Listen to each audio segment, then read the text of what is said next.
closing the casket and placing that person in the hearse, ready to assist with autopsies, and I did that for a while. I still remember the first time that I assisted with an embalming of a person who died in an accident. I think if you say an incision and think of a small scalpel and a little cut, but you don't get to a brain with a little scalpel. How does that work? Well, basically It must be very daunting stepping into all these cultural spaces and knowing that they all handle this grief differently and the process differently. Yes, it is. It's very daunting if you're just here to make arrangements to make sure that expletive is dead. I'm not there to make judgments. You can't say that. Well, they've just said Lies. But you've seen death more than the standard person, and you would have seen all these cultures handle things and have their own beliefs. What do you think happens to us after we die? Cases that have involved foul play, homicide. Have you had any kind of or form of like nightmares or post-traumatic anything from seeing people in these states? And, I'm thinking they're going in to arrange a funeral for their mother, or they said, no, I'm dying, I need to make some arrangements. Giving them a platform for them to feel comfortable about talking about their demise. I'll be single for the rest of my life because that's what I've said I'm going to do, but then life goes on. Have you thought about what you want to do with Bert's ashes or Gary's ashes? Oh, I haven't really thought about that, and I said, have you thought about the future anyway? Would you say there's a common or like the most prominent reason for a cause of death, like what people are passing away from the most? Yeah. Do you have any belief in hakabugas? Expand a wee bit on what you mean by that. Ghosts. Ghosts. Spiritualities. Right. Yeah.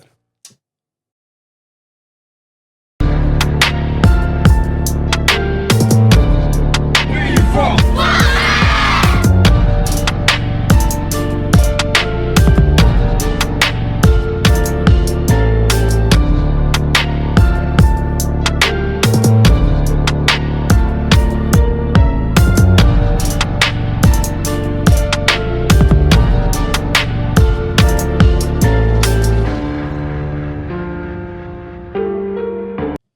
Bang! Welcome back to the Making a Statement podcast. We are with you at episode 36. Yeah, bang! We're blowing up in here. Okay. We are back. If you haven't joined us before, we are the Making a Statement team. Over here is Brother E. Hi, I'm Ethan. Behind the ones and twos, Cuzzy DJ TJ. Yo. He's eating. What do you got? Mouthful of lollies. And I am Dills. We are making a statement. We're about breaking the stigma. We do it by having uncensored, unfiltered, unscripted, unedited, and sometimes uneducated conversations. You can check us at makingastatement.co.nz and go and get yourself some massive, neat Making a Statement merch and support the team. I'm going to use a podcast promo code. So if you use podcast on the website, you'll get a discount. We're going to try that for the winter. I like that. Yeah. Try something different. We're joined again by another special guest tonight. We are talking with Andrae Peipi. He's talking to us about his 3 decades working in the funeral directory business. He's an embalmer and he is the manager of a funeral home. So it's going to be an interesting conversation. Welcome to our podcast. Thank you very much. Thank you for your welcome. How have you been? Wonderful, thank you. That's good. Great. You joined us, you live in Wellington. I do, We're yes. in Foxton, so that's quite a distance away. I just want to say thank you for joining us here tonight. Yes, thank you. I appreciate your efforts to get here. And before we kick off, we start with a mental health check-in. So it's just a where you at out of 10. Sure. So where would you say you're sitting? Today I'm at 8. The weather has been terrible, but they haven't stopped making jackets, so that's fine. Yeah, and I give you praise as well. You're the first person to rock up into our podcast studio. We're at episode 36. You're the one fully kitted out in a suit and tie. You're the first to do it. So, well, the first impressions are the lasting impressions. Facts. Totally. Facts. So don't hate on me for not dressing to the occasion, whānau. But no, that's awesome. And how's your week been? What have you been up to? How's my week been? Well, funny enough, it's been a bit relaxed. I had an interview today with some folks to talk about grief and dying, and we'll see where that sort of tails off or what comes of that. But there's lots of opportunities, I think, for people to talk more about death and dying, not from a morbid perspective, but more to do with, well, what can I learn from it? And Absolutely. that's what I want to, even if you learn one thing from it, Yeah. it's something of benefit. Yeah, well, I've got a lot of interest in the topic. I think it's something that everybody experiences. You can't escape it. You know, they say the two things in life are taxes and death. Certainly are. You know, so it is a topic that, you know, is generally taboo or stigmatized, Yes. and that's what we're about. I mentioned breaking the stigma. That's So I do want to put that out there. Anybody tuned in and you're not wanting to use your ears to listen to something a bit more sensitive, it's not your cup of tea, then tune out, because we do openly discuss things in detail. Cup of tea. So so yeah, just if you are out there and you're not interested in open conversation, then it is your time to tune out, because we're going to get into some details and some stories and some background. Kazi, DJ, TJ, where you at out of 10? I would have to say I am I'd say a 9. Nice. I'm pretty happy. Cool. Yeah. Why? Oh. Just damn. Not much reasons, just good days. On the weekend I jumped on Facebook Marketplace, bought this tea table for $30, and I'm doing that up again. I'm doing that stuff again. Tea table? What do you mean a tea table? It's like that, but smaller, eh? Yeah. Yeah. Yeah, and I sanded down the top, spray painted the bottom just to make it more modernised, and then hopefully reflipping it. I got a set of drawers out in the garage you could do. Okay, deal. Yeah. Oh yeah. I got them from G-Dad. They're in the old room, Grand's old room. Oh yeah. But I got them originally for him to do that, and then he stopped doing it, and now he's doing it again. So Oh, it's still interesting. sitting there to be done. It'd be cool. Is that a side hustle? Like Yeah. trying to make money out of that? Yeah. So if anyone wants their Side stuff hustle. refurbished, Refurbished? Yeah. Reimagined? Mm. Oh, neat. Cool, nice. Well, good for you to be sitting at a 9, Cuzzy. That's good to hear. Brother E, where you at? ooh, I think I'm about a 9 as well. I had a good week. Had a good weekend. Chilling. Busy. Lots of work's coming in. I'm happy. Family time? Yes, I'm getting lots of family time now. Now that I've cut my hours back between the two jobs, I'm getting my weekends back, which is nice. So elaborate for those tuning in for the first time. Right. You've launched a business. Yes. And you were working full time. Yeah. You pulled back your full time hours. Yeah. And you're doing some more of your own business. Yeah, so I'm doing 2 days a week currently. But like in the last week, I think I've sent out like nearly 20 quotes for some pretty big jobs. So I'm probably going to have to pull back further. I'm just waiting for some contracts to go to contracting. So just some, I guess like legal things just in regards to contracting to a company, like what are they called? Non-competes. So like I can't take their work and stuff, which I wouldn't do anyways morally. But yeah, so once that's all sorted, then I'll go basically full-time through the business. Then I can dictate how my days go, whether I want to work 2 days a week, 4 days a week, 7 days a week, whatever. So it's quite nice, quite exciting. Naya's now learning the ropes as well, so she's going to help me out with the admin and stuff like that. So it'd be cool, like family-run business. And yeah, I think it's nice because then it frees her up and then like allows I guess us to kind of almost dictate how our life goes. So if she doesn't feel like going in to work for the day, she can just sit at home on the laptop doing nothing or do nothing. You know what I mean? I just like the idea of her being able to spend more time with the kids and stuff as well. So yeah. So yeah, no, I'm a 9, happy, I'm good. And plug your business. Cool Comfort Solutions. What do you do? Heat pumps, refrigeration, ventilation, install them, service them, maintain everything. So if you're local, you need help, it's winter time, it's the perfect time to do Bloody that. cold. And that's why we're sitting here with hot drinks. I quite like that. I've got a coffee here. I've got an iced coffee as well, so I've got a backup. I'm going to say I'm at a 9 too. I'm at a 9 as well. Had been busy as at work, like so much overtime is good, you know, the extra money and also being on top of, you know, the fulfillment of having the time to get on top of everything on my workload, so it's not weighing me down and stressing me out. That's good. So it's been really busy at work. On top of that, though, we're on the back end of Fox and Fallout. I've got the footage out, so if you haven't seen that yet, you can go and check me out debuting in the main event of Fox and Fallout, a wrestling event that was really neat to get involved in. And basically, people in the crowd sent me footage, and through the footage I've received and Trev's phone footage, because the camera died. Pause. We'll make dramatic effects here. The main event and the camera died. Yeah.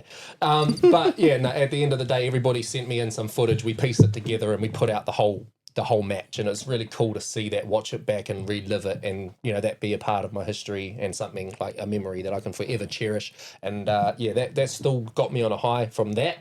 But also I'm gonna say, like, a highlight of my day, I was at the gym, and I look forward to the gym now. Like, my mindset's back work mode, and I've tidied up my diet, everything. Like, I'm just going all in that space at the moment, like, because I lost it for so long. I've been, you know, injured, and last year I was out with a ruptured appendix and had to have surgery, emergency surgery, all the rest of it. So now that I'm fully kind of functional and capable, it's like I don't want to not take advantage of the fact that I'm able to use my body and make the most of that. But I was at the gym, and I literally, my routine, because I'm pretty much the only one at the gym at the time I go, I took a dookie. I got there, took a dookie. I do this every time.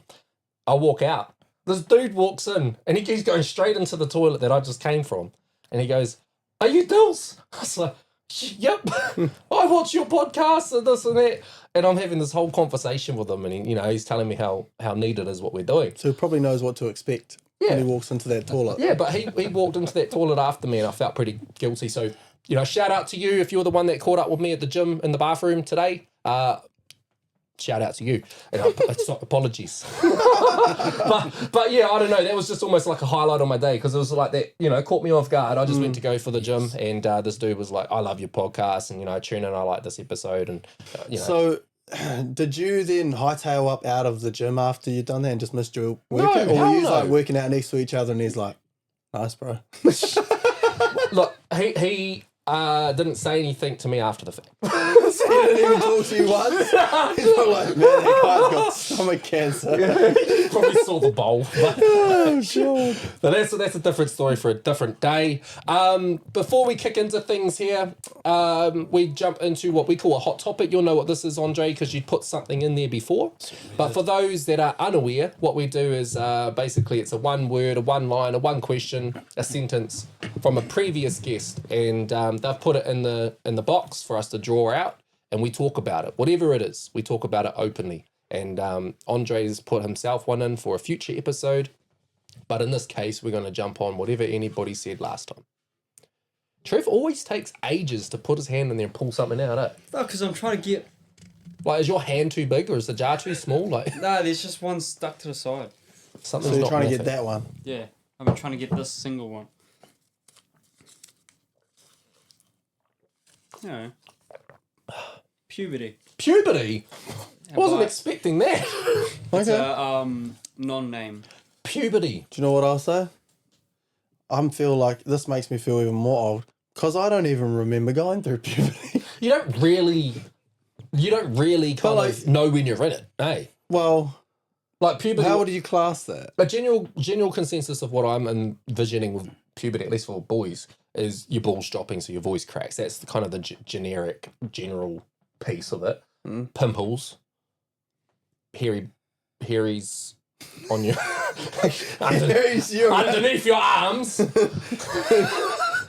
But you know what I'm saying? I think that's probably the general consensus to puberty. I guess growth spurts. You have growth spurts from a young age, though, from being a kid, though. So. And hormones. Well, hormones definitely. Yes, heightened, yeah. I mean, and like, I'm not going to speak for the females, but isn't that when their periods start? I think so. Must be like the start of puberty. I don't remember sex ed or any of those classes, biology. I don't even think we really even had sex ed. Like, I think that was a myth. It definitely wasn't like on TV. I'm sure I remember doing having condoms and having the discussions and stuff at school. I'm sure I do. I don't remember that. I don't know. Maybe it is a myth. Maybe it's just implanted in my brain from watching too much TV that I think it happened. Or porn. I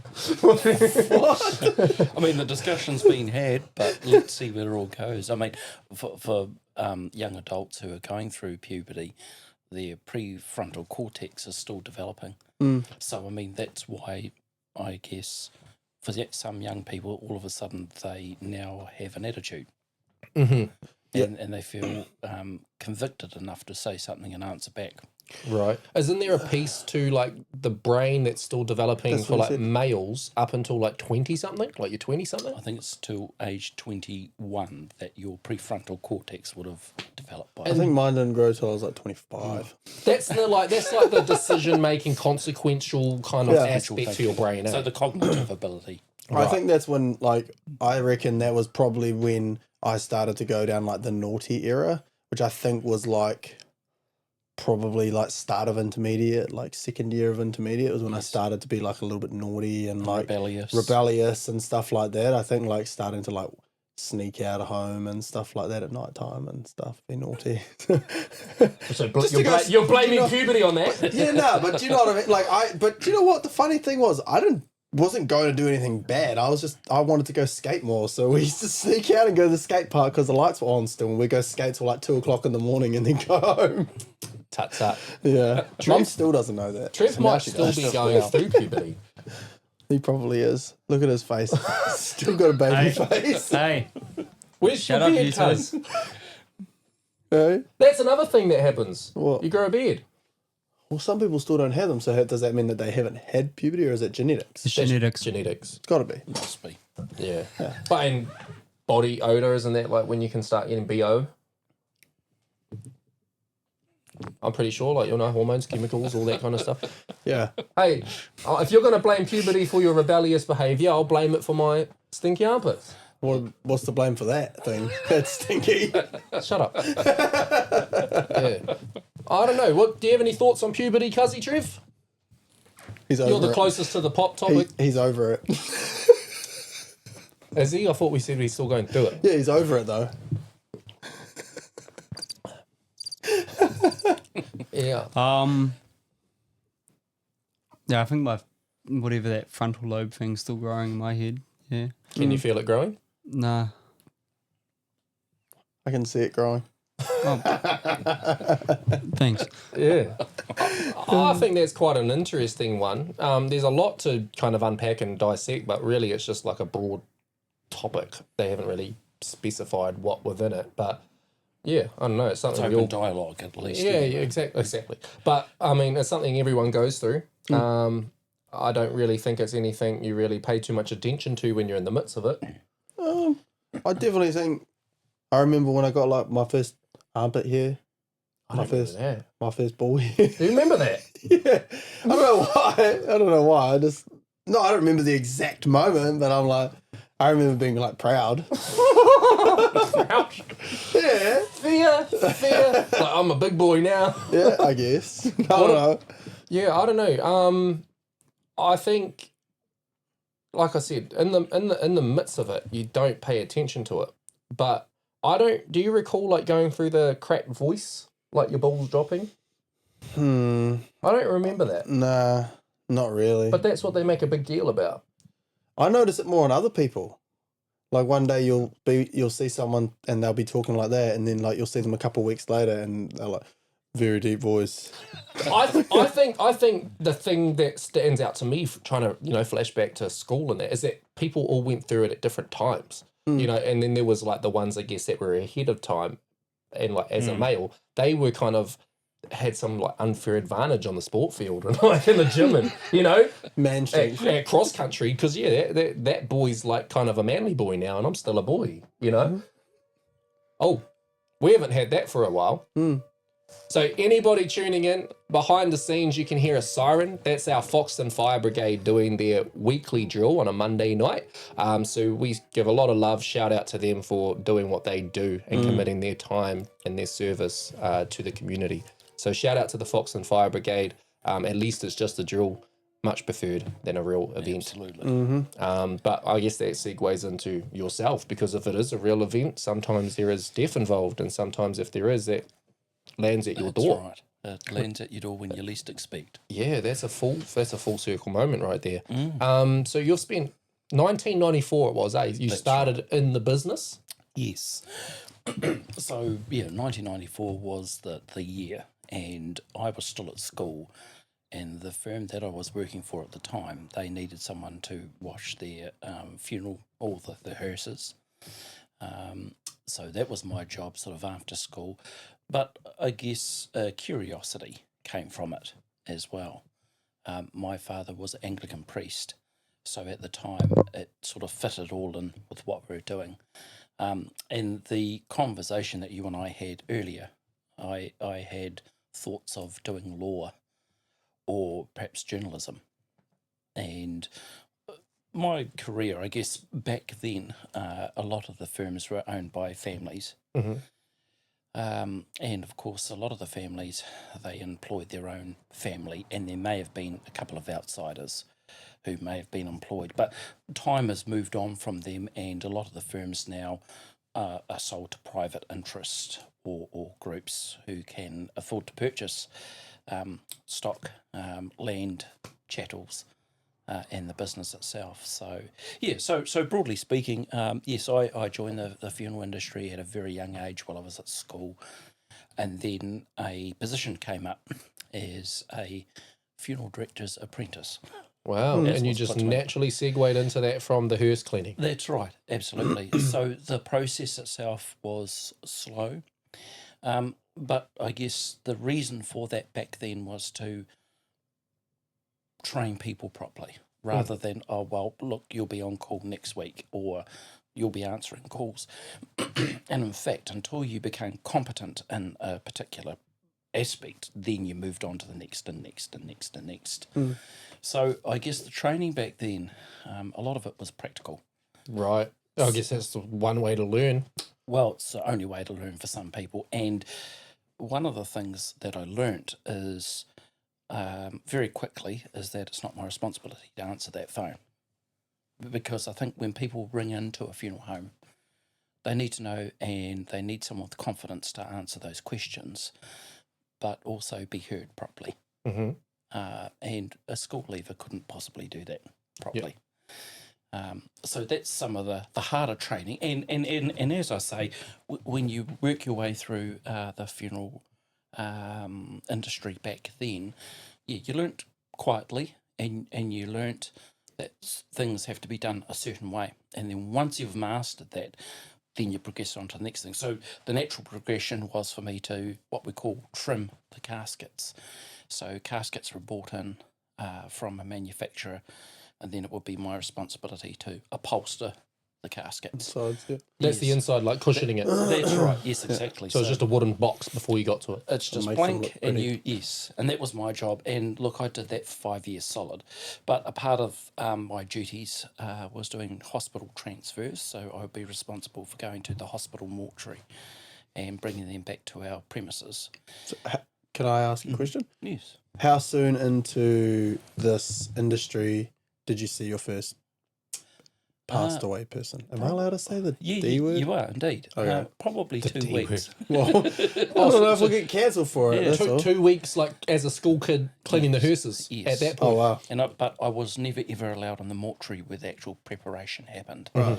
But I had to assist one of the funeral directors in closing the casket and placing that person in the hearse, ready for what they call a rosary service. That's a Catholic service, so or vigil mass. That will be done later on in the evening, and that was my real first taste of seeing a deceased person. So you hadn't seen anyone prior to that, like Now, that's family another or good anything? question. I hadn't really seen family. So from time to time I would, sort of tag along with my father to different services, and particularly tangies, we would see a deceased person. But my first time away from all people and actually seeing a deceased person. Like on the line of duty, essentially. That's right. Yeah. And I think that's the first time in my life I'd realised what I was getting myself into. Yeah. But also, along with that, being a young person, I realised that, you just can't take life for granted. No, totally not. And I think I might have a wee bit of a regret because I also remember us seeing an accident victim in the casket. And I thought, well, they went and did one of those sports and now look at them. I don't think I really want to try that. So every time I'd seen trauma or something, I become attached. just a bit more cautious. Yeah, and I think that's natural because you're seeing the ultimate final result of something. That's right. And you're seeing a lot of it, I imagine, like the numbers are Absolutely. countless by Yes. now. But if we go back, sorry, you're a school kid. What age is that in schooling? Now, to think back, that would have been around about, I was 16, 17. 16, 17. So you're kind of at the end spectrum of college or, high Correct. school, and you're preparing yourself for what you thought might be journalism or law. Correct. You do this as an after-school shindig, That's get right. some pocket money. Yes. You said it was hard to get into the industry. How did you manage to do that at 16? I think it was just really timing. And yeah, it was more to do with timing and my mother and father making inquiries on my behalf, if there was a particular job going, because obviously my father looked after funeral services as well, being a priest. Yeah, because you mentioned something priest. What type of He was an Anglican priest. Anglican? What's that? Is that like a section of the religion? So yeah, that's a really good question. So in Christianity, there's different, I'll call them sections, but there's Catholics, Anglicans, even Greek Orthodox is another Christian section and there's Baptists. So you've got a whole different spectrum of, people from different thought belief, their theology in Christianity. So my father was an Anglican, and that goes on to another different story, of course. But so Anglican priests, they can marry, and they also have female priests as well. So yeah, I was very fortunate that my father instilled some very good morals, and I can't say that I'm perfect either, but there were some values and morals that I think aligned with what I was doing and thinking at the time. And did you adopt like your parents' belief systems? Are you religious in yourself? Yes, I am. So I am Catholic. But I think the most important thing for me is the clients that I deal with, the client families I deal with, I'm not there because of me. I'm there to assist that family through a process. And I put my thought belief to one side. Yep. Because whatever they do, it's not through my judgment. I'm there as a mechanism to make a service of farewell successful for them. Yeah. And that's how I look at it. One of the things I was just thinking, because you mentioned obviously 16, 17, you're cleaning the hearses, and then you kind of get into this industry that I guess was a little more difficult to get your foot into the door of back then. And you mentioned the phone. You're not gonna answer the phone because there's a service that these people on the other end of that need to receive. And I'm somebody who, in my personal professional life, I work running a customer services department. I'm the manager of a customer services department. Sure. And so customer services is something that just sticks in my brain, across any kind of greeting I have with people out in the workforce, whatever. And I just think of it like what you're saying, you almost can't replicate the standardized customer service. You're dealing with people on their most difficult days, at their most heightened emotions. And it's an emotive transaction. Yeah. So I guess it's not so much. I think what you have to do is you have to really listen, because I think most of anything that you do, if you don't listen, there's no point going any further. So I mean active listening, and there's difference between listening, note taking, and active listening. And active listening, I guess, is one of the skill sets that I was taught over time, because you have to think of what those people are going through, and you also have to think about what can I do to help them right now. Because I think for most people, they've made a call and now they know something may happen or not, but somebody is going to take care of it. And that's what I think people are looking for. They're looking for someone they can trust right from that phone call. Yeah. And if you do not have people's trust, again, I think soft skills are not something that you can teach people. You've either got it or you haven't. It's a heavy responsibility, essentially. Absolutely. Yes. I guess going back to, when I first started, again, I was exposed to things that it gave me good learnings, good teachings. And I think probably one of the first times that I ever went to a convent where a Catholic nun had obviously passed away, and then we took her we transferred her once we did all the preparations, and the sisters came and prepared her, so dressed her in her habit. She was placed into a casket, and then I assisted the funeral director at the time to transfer her down to the Basilica. And there I learnt, goodness, this is a part of society that people don't see. You don't, I mean, when we processed into their private chapel, I mean, they're very intimate moments that people never ever get to see. So I think, all these little wee learnings, you get a taste of life and how it really is for some people. And I think, we get on with our lives, but there's one part of society who have had to stop and pause and think about and reflect on what's happened and what's happened to their loved ones. So, I mean, it's not all doom and gloom either, because there are people who express to me, again, listening, they've said, I'm glad Mum's gone now because she's not suffering. And I always used to think that was a bit of a cliche, but until you go through that, you have those feelings and then you realise, I know what they're talking about now. Yep. Yeah, no, definitely. When you're there at the suffering, when you see someone struggling, when you see your family being upset, you then realise this is real. And then it evokes all sorts of emotions, music, all sorts of things. Music in the background, that was, Mum's favourite music. All those sorts of things, they all sort of line up with, this is real, what do I need to do? This is the person that I see, they've made it happen. But did they really listen? So, so all my learnings when I was young, I was able to sort of transform that into my own pocket of not tricks but tools, and helping people through that. So basically I started off around what we call the back, because if you don't know how to do that, then there's no point going any further. And then I became competent in those sorts of areas. So yes, hospital transfers, assisting the funeral director at private residence, and yes, and going and transferring people to Christchurch and places like that, to Marae. And then I was given the opportunity to learn embalming. So that's really interesting, because for the first time that I went into the mortuary, I was being shown procedures that maybe in the start I didn't feel too queasy, because there are times I had to go in the mortuary and they were embalming, but I hadn't had the opportunity to see what they did. So that process itself, it probably took a good 2-3 years to learn about what embalming is. Right. And this is after 5 years of learning how to do the coffin inners and everything. Yes, everything. And learning about phone etiquette, but basic phone etiquette. And doing some of the menial tasks. I mean, windows are not going to wash themselves and vacuuming needs to be done. So it gives you an appreciation of time management. So that when people walk into the premises, they know that, look, it's on, it is how it should be. It's clean, tidy, all the rest of it. Respectable space, essentially. Respectable space. Because if you can't look after that, well, how are you going to look after my loved one? Yeah. It's all about the seeing and the doing. I mean, people can talk a wonderful talk, but when it comes out in the results,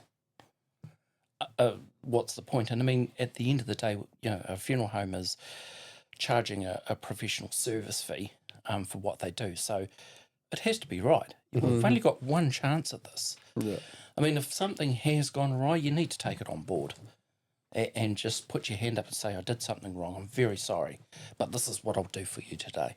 And most people say, I didn't realise there was a mistake. But they will when they get home. When they arrive home, Bert's name was Bieet. So names matter. Yeah, of course they do, yeah. Names matter. So, I mean, likes of yourselves, you've got your own businesses and, some things, or most of everything has to be right. The address, phone number, what they've talked about. I mean, they're all simple things, but sometimes they're not, because there's other background information that maybe you're privy to. So learning the embalming process, so that sort of happened around about 1999. Yep, okay, so 5 years in. 5 years in, and started learning the process itself and what it meant. What is that? What is that process? Yeah, good question. So embalming is basically, what it is in layman's term, it's almost like a blood transfusion. So what you're actually replacing the body with is embalming chemical. So basically what we're doing is we're using preservative, formaldehyde, or glutathione products that are placed into a deceased person to, one, I guess, kill any bacteria that causes decomposition, to give a bit more of a life-like impression and how they appear, and to prevent further decomposition. So decomposition is basically the breakdown of someone when they start to deteriorate, basically. I always say to some people, Mother Nature has a way of working around these things. And this is a way of putting a break on Mother Nature, but it's not always guaranteed. I mean, it's like anything. You can't put a guarantee on things like, but 99% of the time, it works. So what it is that we do is we learn about the anatomy of a person, and you have what we call the arterial system.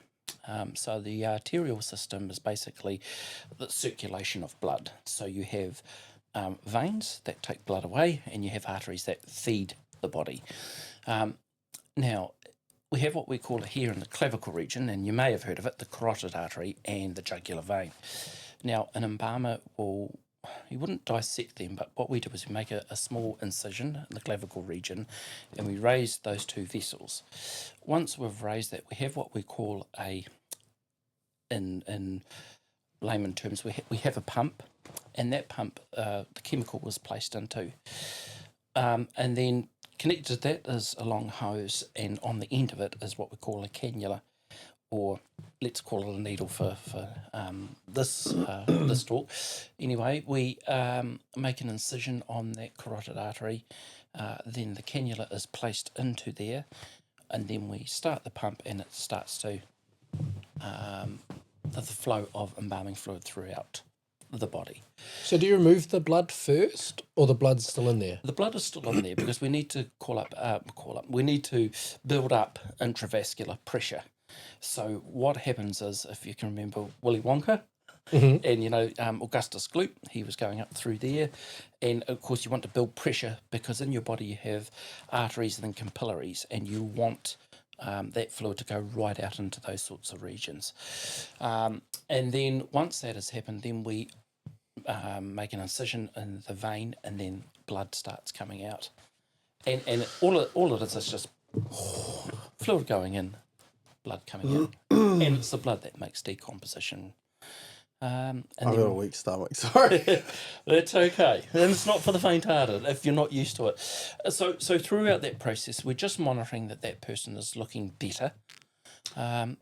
Sorry, do you mind if I say something? I've seen a couple of people that have passed. My uncle passed away not long after Gran passed away, and when I went to see him, he had gone like a weird colour. Right. Like a grey green. Right. In the facial area? Yeah. Like he looked real, I don't know. It didn't look right. Yes. Do you know what could have caused that? What can sometimes cause that is the fluid itself can be quite, it's got a higher index and it's too strong. So that's what we call greying. Right. So what happens internally is that can go quite dark and then it comes out grey. So if you're not careful and you use the wrong high indexed fluid, it can be too strong on a person. Right. And that may be one of the reasons. Again, decomposition can have a lot to do with that, and it depends when the person's died or what they have died of. And they're all factors when we do a case analysis of what we need to do. Sometimes I'd have to say that because we don't know the people, it's hard to sort of make a determination as to what is the correct thing to do. And I guess I'm just from the outside, I guess that may be what's happened. And how long had he been deceased for? I can't remember exactly. Yeah, no, That's okay. Yeah. I was wondering if maybe it was because he'd had a heart attack or something was kind of the reasoning behind it or something. Yeah, sure. Sometimes that can happen. So when a person has a heart attack, we can have blood pooling, and obviously there's a lot of pressure going into the upper extremities, and it discolours in. And inside a cell, the red blood cells tend to well, not explode is not the right word, but they break down and then they leave a little wee blotch. Right. So that can happen sometimes, and sometimes it's very hard to remove that as well. And look, the body is very complex. For something that you thought, well, this little old lady, she's going to be fine. Now she's presenting all sorts of problems. So, yeah, so it's interesting because I guess you have to put yourself in the shoes of family who are going to visit. What do I need to do to make this experience so that they can leave here knowing that granddad or mum, father, they're okay. Just expanding on that, sorry. So the embalming aspect, that happens after an autopsy? Now, that's a really good question too. Yes, so if somebody dies of natural causes, an autopsy is not generally, relevant. Yeah, is irrelevant basically. An autopsy is performed because when a pathologist, when the coroner is involved, so that's a sudden death or a motor accident or suspicious circumstances, the police become involved. And the idea of that really is in statute. The second reason is that the coroner is responsible for finding out the cause of death. Now, to do that, the coroner orders for a pathologist who is a medical expert. And I believe that a pathologist, they have about 9 years of training. So they do their general doctor, sort of qualification, but it's more. And there is actually 2 levels, I believe. There's your everyday sort of pathologist, but then you have a forensic pathologist who is used for maybe crime scenes or scenes of foul play. But the reason, yes, again, I reiterate that the pathologist is involved in the process of finding out the cause of death. The coroner is the legal person who instructs the pathologist to carry out an autopsy. So what is an autopsy? An autopsy is it's external and internal. The external is more to do with looking for any contusions or bruises or anything that the pathologist thinks, well, that's a bit odd, or we really need to investigate that. Once they've done a thorough examination, then they will do an internal examination. An internal examination requires the pathologist to make an incision, is what we know as a Y incision. So that Y incision allows the pathologist to open the cavity, the thoracic cavity, and then they're able to remove organs to have a look through those organs. Now, when I was training again, a hospital mortuary needed assistance with someone to assist with autopsies, and I did that for a while. Yeah, and How does that? Oh gosh, Yeah. I could not. And it's not for everyone, but I guess if I've been desensitized a bit, or probably more than a bit, I was used to sort of seeing some, but the procedure itself was interesting from an inquisitive point of view because it allowed me to see how the body worked, but it also allowed me to see, oh, okay. And the doctor pointed out to me, there's the cause of death. And it was basically a thrombosis that had travelled right into the heart. A what, sorry? A thrombosis. Sounds like a musical instrument. Decent terms, please. Yeah, so basically it's a clot that's travelled to the heart. Right. And he Oh, you was hear able- about that, like planes and... That's right. It's all pressure. Yeah. And the pathologist was able to show me that there's the cause of death there, a thrombosis. But to the not to the naked eye, but you could see it and you think, is that it? That killed? Yeah. So again, you're learning. So yes, and the organs are weighed, and then they're recorded, and then the next part is going through what we call the cranium. So to do that, they make another incision, and then they have to open up the calvarium and look at the brain, because sometimes the brain there's the pituitary gland, which may be able to, I guess it gives them some clues as to what's happened. It can show swelling. So just because you've gone into this area, the brain can also tell the pathologist a a few stories or two as well. So I think if you say an incision and think of a small scalpel and a little cut, but you don't get to a brain with a little scalpel. How does that work? Well, basically, the scalpel was run from ear to ear and then the skin is pulled back, and then they use a bone saw to open that area. How do they put it all back together for then get into that embalming stage? Right. Well, that's another good question too. So once they come into our care, it is then our responsibility to reinstate how a person would be. So again, we open up these areas and we treat what we call the viscera. So the viscera is basically the contents of what a person has. So to treat that, we use very strong cavity fluid, and that helps to preserve organs and things. And then the brain itself, yes, as I say, that too is treated, but we also need to suture that area up again, suture that incision. So you just get them as just an open body, like they've done their autopsy, here you go. Look, that's something I think, we need to explain too. No, that's all sutured back up, so that's sewn back up. Right. So yes, they come back like that, but we have to undo all the suturing again and treat that person so that they're embalmed, and that people can at least, we try to lessen the trauma of that operation. Now, part of a family can object to an autopsy, but with that objection, the coroner has the final say. But he or she will take that into consideration. But if it's been obvious, if there's been foul play, they really need to get down to the details as to what's happened. Autopsies, again, are not for the faint-hearted, nor are embalmings, but I guess over time I learnt to become desensitised and not to worry too much about it. What was it like the first time though? Like, I feel sick. Yeah, fair enough. I don't know how you. Yeah, I don't know. A lot of people say, I don't know how you could do that, and I've said to them, I don't know how you could do your job. Yeah. No, totally.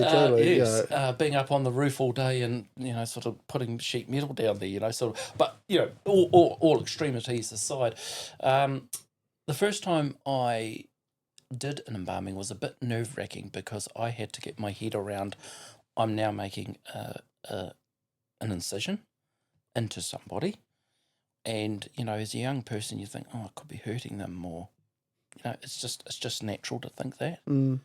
But then once I made that incision, and then the qualified embalmer showed me, this is what you need to do, just take your time, and it gave me a bit of confidence to start learning about the anatomy of a person. And then I think once you get over that threshold, then it becomes a wee challenge.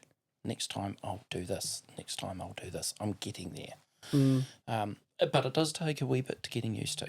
If you're not used to being in that sort of environment.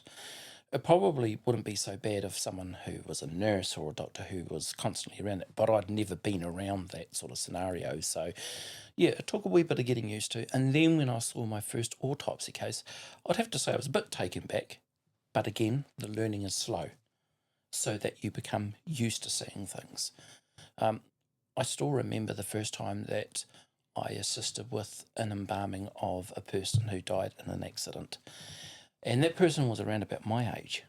And I couldn't stop thinking, that poor person and that poor family.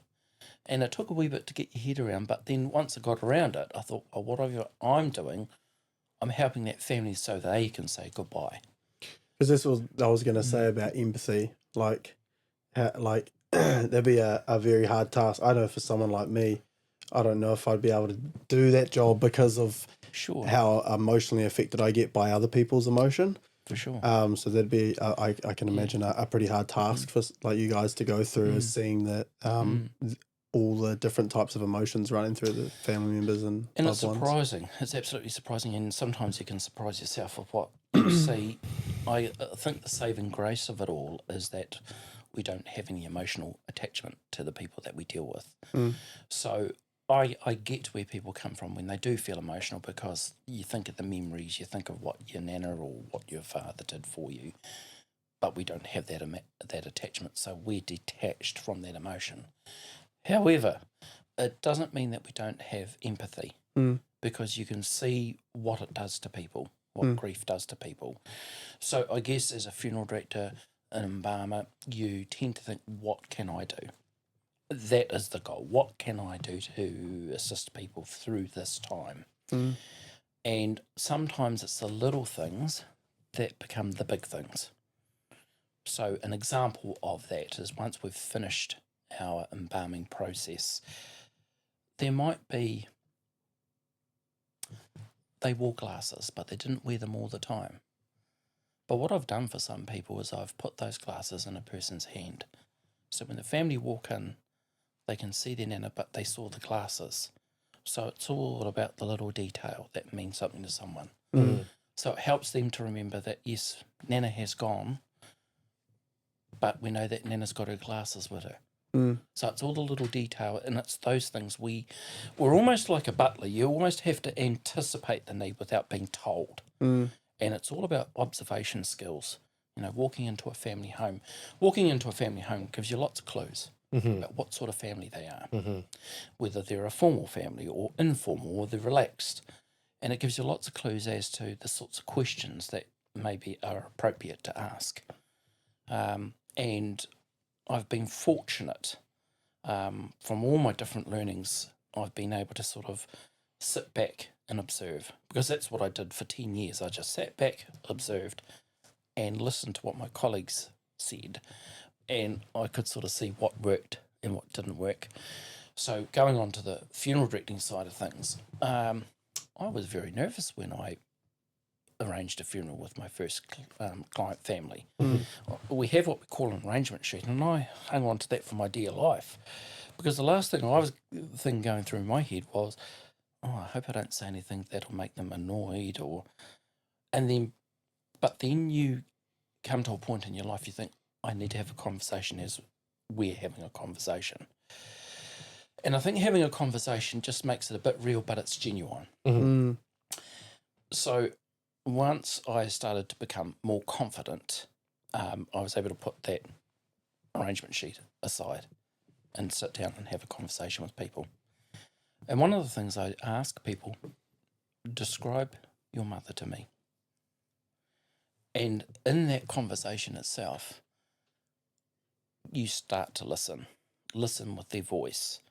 And what I mean by listening with their voice is you're listening to the emotion in what they're saying. They're either upset or they're relieved, or it's matter of fact, this is just a transaction. So from listening to people, you're then guided as to where to next. In days gone past, we used to have what we call cookie cutter funerals. So it was this, and this, and that's it. But I think people have come to realise that they have options. So, but again, as a funeral director, if you've listened, you'll give the right options. So an example of that is my father. He was a well-to-do man. He wants the best. So of course I'm not going to open up a book and say, well, these are our cheaper caskets. You haven't listened. So when you truly listen to people, that's what I call customer service. Any monkey can take instructions, but I think the magic of it all is listening and tailoring things. I mean, you're both in business, and of course, look, you're not going to give them something that they really didn't want. Oh, totally. I mean, different scenario, of course, but it's like I've gone into houses before, and some business owners, like I've worked with people, they're like, oh, just trying to upsell them, get them to buy a ducted. But you walk in and they say, I want to heat this room.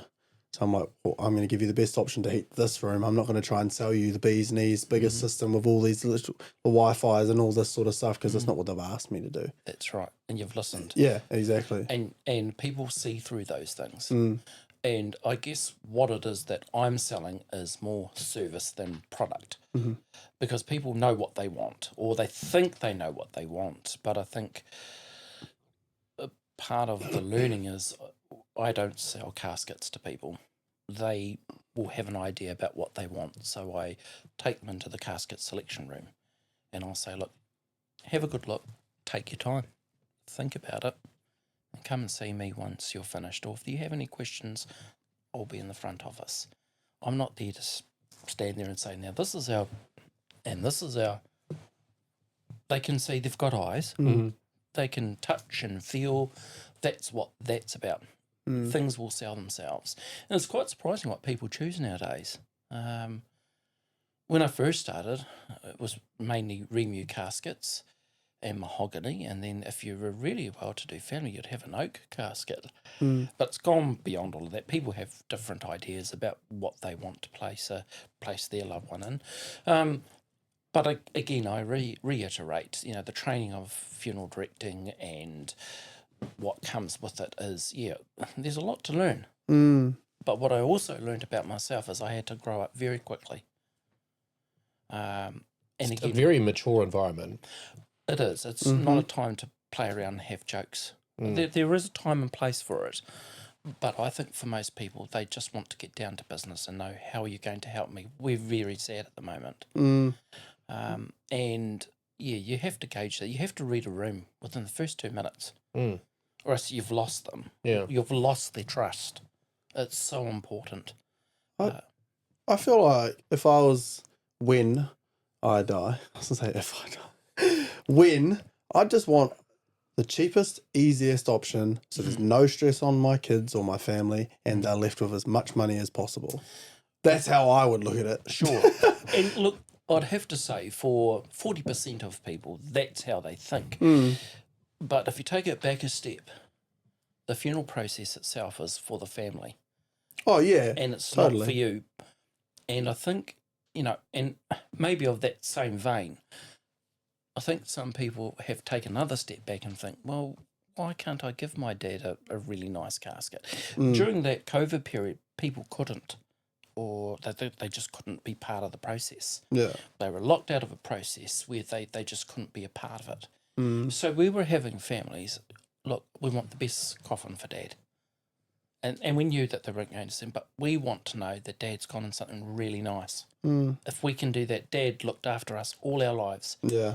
And that's just something that we want to do. Yeah. So it's the only thing we could do. And there are times, I guess, where some funeral homes are actually driving past the residents. So at least they had some sort of closure. Yeah, true. So I think, whilst I've had people say, oh, look, just put me in a sack and throw me over the cliff. I think what they're trying to say is that they don't want any burden. They just want to make it simple. But in reality, it's more to do with, well, actually, I do want to go and see my father. And, well, can we play some songs? Oh, well, actually, what about his friend Bert? And can we do that? And, so it starts growing because there's a need for closure. Yeah. So I would rather have, I would like, I think like Gran even did it, like she had a list of like her songs and like certain things. So like that, I'd like to have it very much planned and as simple as I can. If they wanted to add details, I don't care. Yes. But because the last thing I'd want my loved ones worrying about once I'm gone is trying to organise it. I'd rather them just be able to grieve. Do you know what I mean? Because I know what it's been like. I've been through the grieving process, and I've also been on the other side, like trying to help arrange things and the stress of it, and you kind of almost overlook everything that you're trying to do. And that's our job, to help you think. Yeah. And make it, and that's what I'm, if I can put it crudely, that's what I'm paid to do, is to think for you, like a butler. Yeah. We're paid to sort of make sure that these things are taken care of. Because there are lots of things that people don't think of, but that's what we do day in, day out. Yeah. And it's like yourselves, when you know what to expect, whereas I don't know how to put in a heater or whatever it takes. I could try, but who's to say it's going to work and it's going to be compliant, and now it's not going to work, and if it blows up, well, actually I lose my insurance. And I guess that's the other part, like anything, I believe that things need to be done properly. And if you try and circumvent things, it's going to go horribly wrong. And I also believe in training. Now, there's no current law in place that you have to be qualified.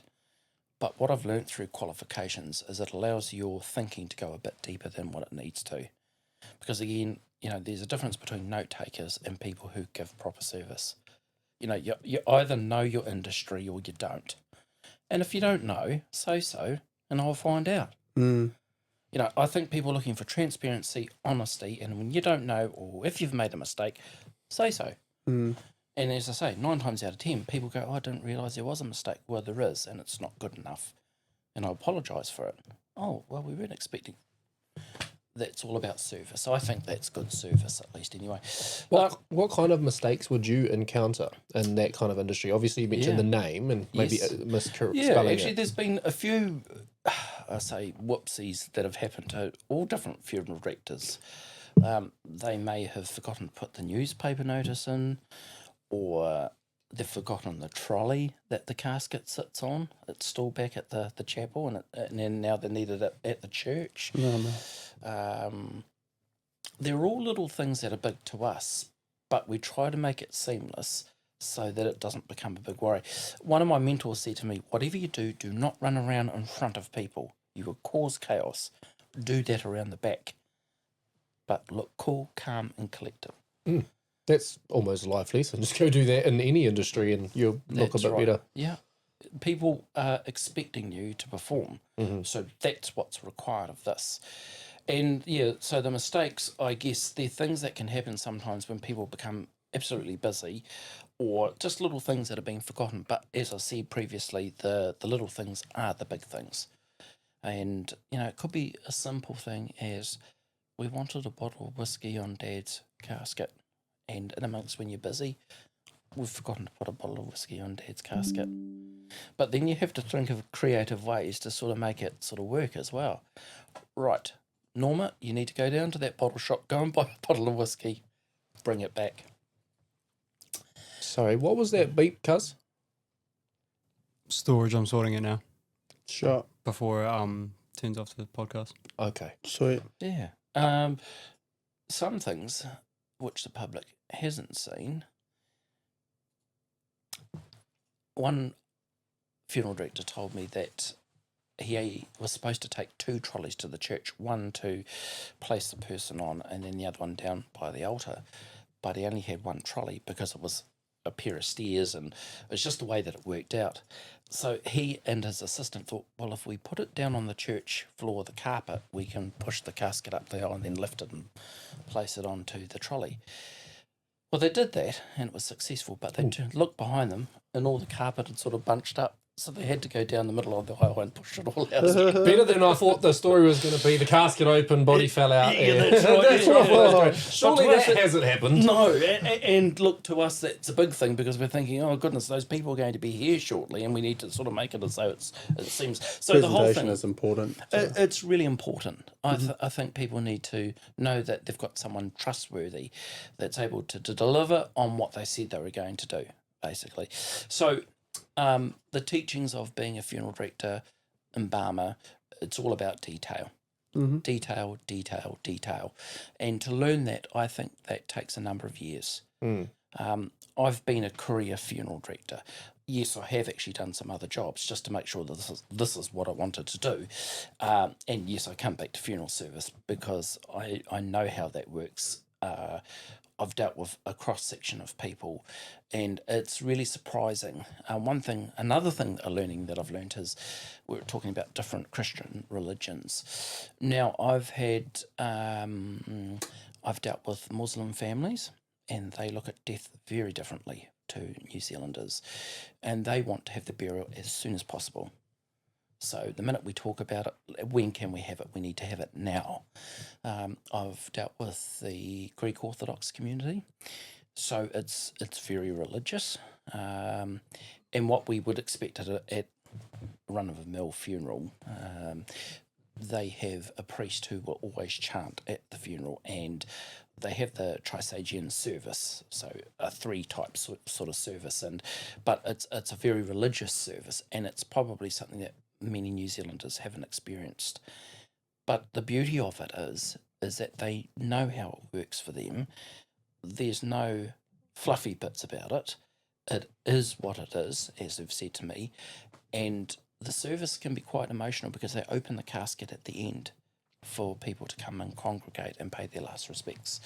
Now, in our secular community, to see a casket open at a funeral service, not talking about a marae, but more so secular, it can be quite confronting. But for that religion, that's all part of it. And are there any favourite pieces of music played at a Greek Orthodox service? Not at all. It's all church-based. But that community knows. They know what they're up for. And it's almost like they already know without having to prompt them. And no one's questioned it because they're all Orthodox. So that's just what they believe. I've also had the experience of dealing with Buddhist. So I've been, how do I put this? I've been glad that I've learnt about different cross-sections of the community. And some things I sort of think in our Western thinking, I think we've overcooked a lot of things. What do I mean by that? Sometimes a funeral, I feel, has become more of a show. You know, and I think the concentration of people, 40 minutes max, it seems to be getting longer and longer and longer, elongated. Whereas I think some of the religious funerals, they know what to expect. This is how long it takes. And look, I've had the privilege of dealing with the Jewish community. Now they like everything to be very simple. You come into this world simply, you go out simply. So that the person is actually looked after, the deceased person is looked after by the Tahara group.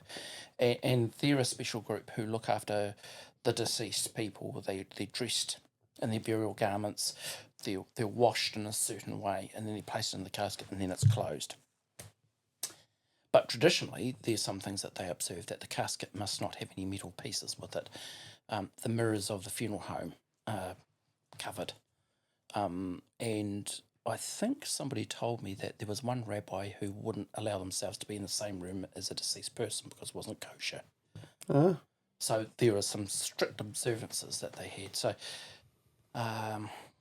the Hindu community, that's another interesting way how they look at death. They believe in cremation, and they attend the actual cremation itself.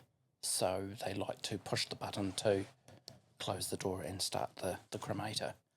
So it's usually the oldest son who does that. So they're all lived experiences that I guess as a New Zealander you don't get to see these things, but it's a real privilege to see. Maybe some of those practices are nice and simple, and it just makes it far better looking at what death really is and how raw it really can be. It must be very daunting stepping into all these cultural spaces and knowing that they all handle this grief differently and the process differently. Yes, it is. It's very daunting if you don't know about it, and I think a lot of our learnings is on the job. Yeah. But I do remember ringing a Orthodox family and explaining who I was, and I said what would be a good time for me to come around and make arrangements. The reply on the phone was, well, what time is a good time? There's no good time. So I was a bit taken back because I've never been spoken to like that. But if you start to understand the community, you sort of get a sense that's just who they are. It's not personal. They're just very upfront. But again, I was young at the time and I think, goodness, how do I deal with this? And everyone reacts very differently to death as well. Yeah. Some people are angry, some people are mad.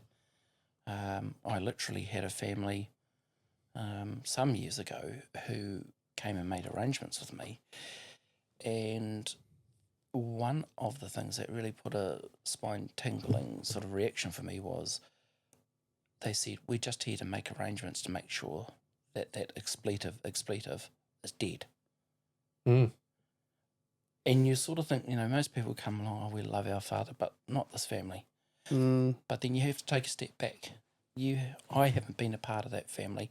I don't know the dynamics. Who am I to make a judgment on them for saying that?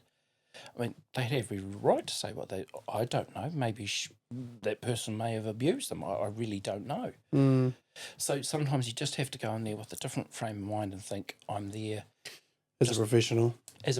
I'm not there to make judgments. You can't say that. Well, they've just said it. So I think the profession or the industry in itself, it's evolving, but it is changing. Looking back to when I first started, most people were referred to Mr. Smith or, Mr. McDonald, but most people are far more, they're informal about how I greet them. And they say, no, just call me Bob. And I also get the feeling that some people, maybe when they're hit with this, with the death of someone, they really don't know what to do. And they don't. But then again, many years ago, people would leave the decision making to ourselves, whereas people are part of the decision making, which is really good. Because I think it needs to reflect that person that's died. So I think when a person, anyone outside the family, when they attend a service, they can walk in there and say, yes, that's Bob. I think that was a good thing with Jaden. He obviously knew everything that needed to be done, and he kind of directed the thought processes. Like we kind of already knew, like the way that she wanted things to go. But he was able to, like, if we were forgetting something, he'd be able to be like, oh, what would you like about this? What would you like about that? Rather than just ignoring the fact and then we miss something out. Do you know what I mean? Oh, I do. So, I do. Yeah, and so I that think, was really good. Oh, absolutely. And I think, it's our responsibility to prompt, but actually the family are in control and it's their decision. So a really good example was, you'll probably, I don't know whether you've attended funerals, but Many. they have photo tributes. Yeah. Now what I say to some people is, now you can have 100 photos, but it doesn't mean that it's going to give the same impetus. There could be a lot of photos, and then the people that are there are going to look at it and think, oh, that's a nice pot plant. Who's that? And then it becomes just too repetitive, and then it loses its meaning. So I point that out to people, the client families, and I also say, look, what I have observed is we've got too many people start looking up at the wall or the ceiling, and it doesn't have the same impact. Whereas if you had less photos, the ones that really meant something, then it's in place to do what it's supposed to do. In fact, good memories. But some families, no, they're very insistent, we want 100 photos. And then I've had families come back and say, oh, you were right. And I said, look, it's not about me being right. It's actually about you wanting what you want. Oh, thanks for that. I said, it's not about me, but I have to explain these things, or else what's the point? Yeah. Well, you've obviously gone through thousands of them. And, you know, again, sometimes it could be overlooked as well. You'd be like, oh, these are just photos from memories, and they're just like throwing them all into a folder and sending them. And because you never, like, they could be going through these folders in absolute tears, not really thinking about it too much, and just kind of clicking and dragging. And that's exactly right. And I think most people do when they do those photos. So do you go right through? So if someone sends that to you, you'll go right through the whole entire thing and just double check everything's good and stuff as well. Yeah, Oh, that's so cool. especially service sheets, I think they're another personal memento. When I first started, most of the services were hymns, so you had a hymn book or you had a card with the hymns on it. But again, that's almost sort of tailoring people or enforcing people that they have to have these. When in fact, again, I think the funeral itself has to reflect the person. So you have to leave the service feeling that, yes, it was wonderful what they said about Bob. Yes, they're dead on with that comment. So I think with, music, it can invoke a lot of different things. What I have noticed, though, is that sometimes people don't listen to the lyrics, and sometimes the lyrics aren't congruent to the person.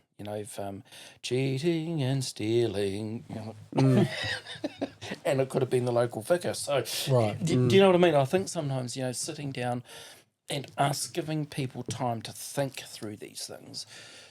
There was an old unwritten rule that most funerals were in 3 days, but I tend to think, well, when people passed away many years ago, they weren't embalmed, so we have to get this done as quick as possible. But as we know, people live overseas, so they have to be given time.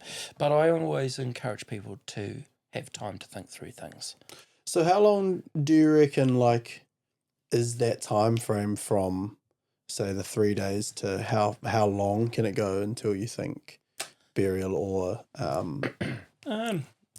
Look, it's a personal preference. I mean, looking back, I think most funerals now, they're probably held on the 4th or 5th day, because with all the other extra things that are with it. I mean, years ago you didn't have photo tributes, so you weren't sitting there looking through photos, and I think most of everything was very cut and dry.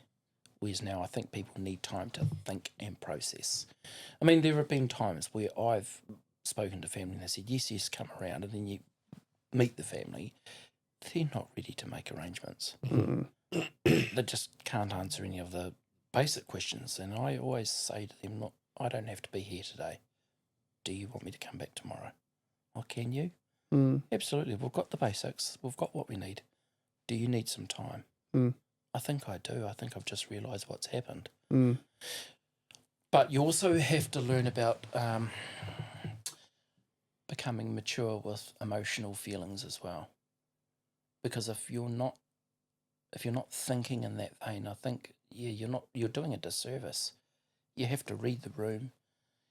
You have to read what it is that they're really saying to you. People say things in an odd way, and it comes out very wrong. But you also have to interpret it and reaffirm with them what they were thinking. It's surprising the amount of people who mother might have died in the morning, but they've been there 8 o'clock at night and stayed awake right through to 8 o'clock in the morning, and you can see they're tired because they just want to be there. They don't want to be out of the room. They just want to be there to make sure that someone's there with her in her last hours. So again, it's us picking up on body language. Patience sounds like the biggest virtue in this industry in that time. Well, you have to be patient. Yeah. Absolutely. You have to be patient. And sometimes there might be some things that frustrate us. But then I think back, there might be reasons why they haven't got those photos to us.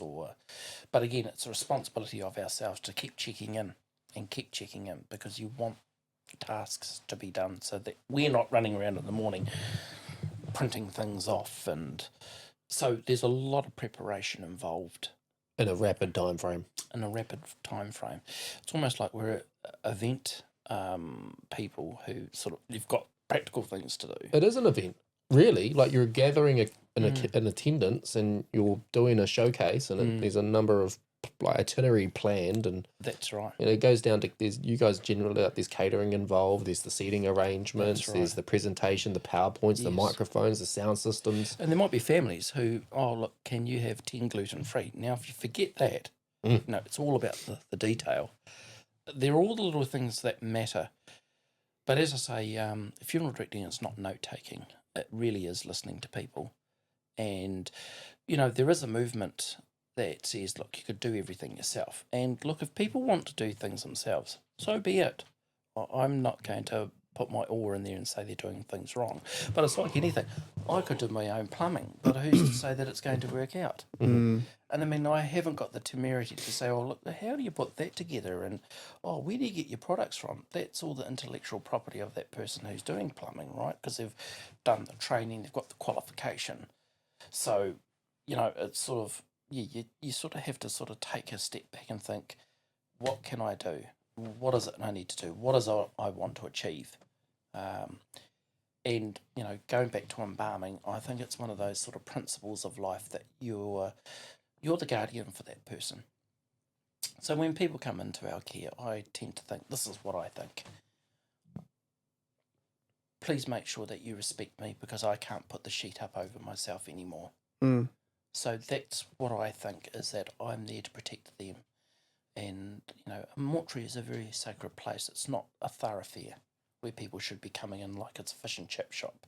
That's someone's mother or brother, or they have to be treated with respect. But respect comes from here and not there. It's so important. And, I feel like I'm a guardian for people who can't talk anymore. And what would they say? If they were sitting over there right now, what would you say to them? If their family was sitting there, what would you say to them? Do you have enough tenacity to say, am I doing the right thing? Am I protecting this person? So, but the practical sides of funeral directing, there is quite a lot to learn. And you have to keep thinking, because something will obviously trip you up if you're not thinking, i.e. booking a grave and making sure that the grave is wide enough. They're all the little wee things of detail.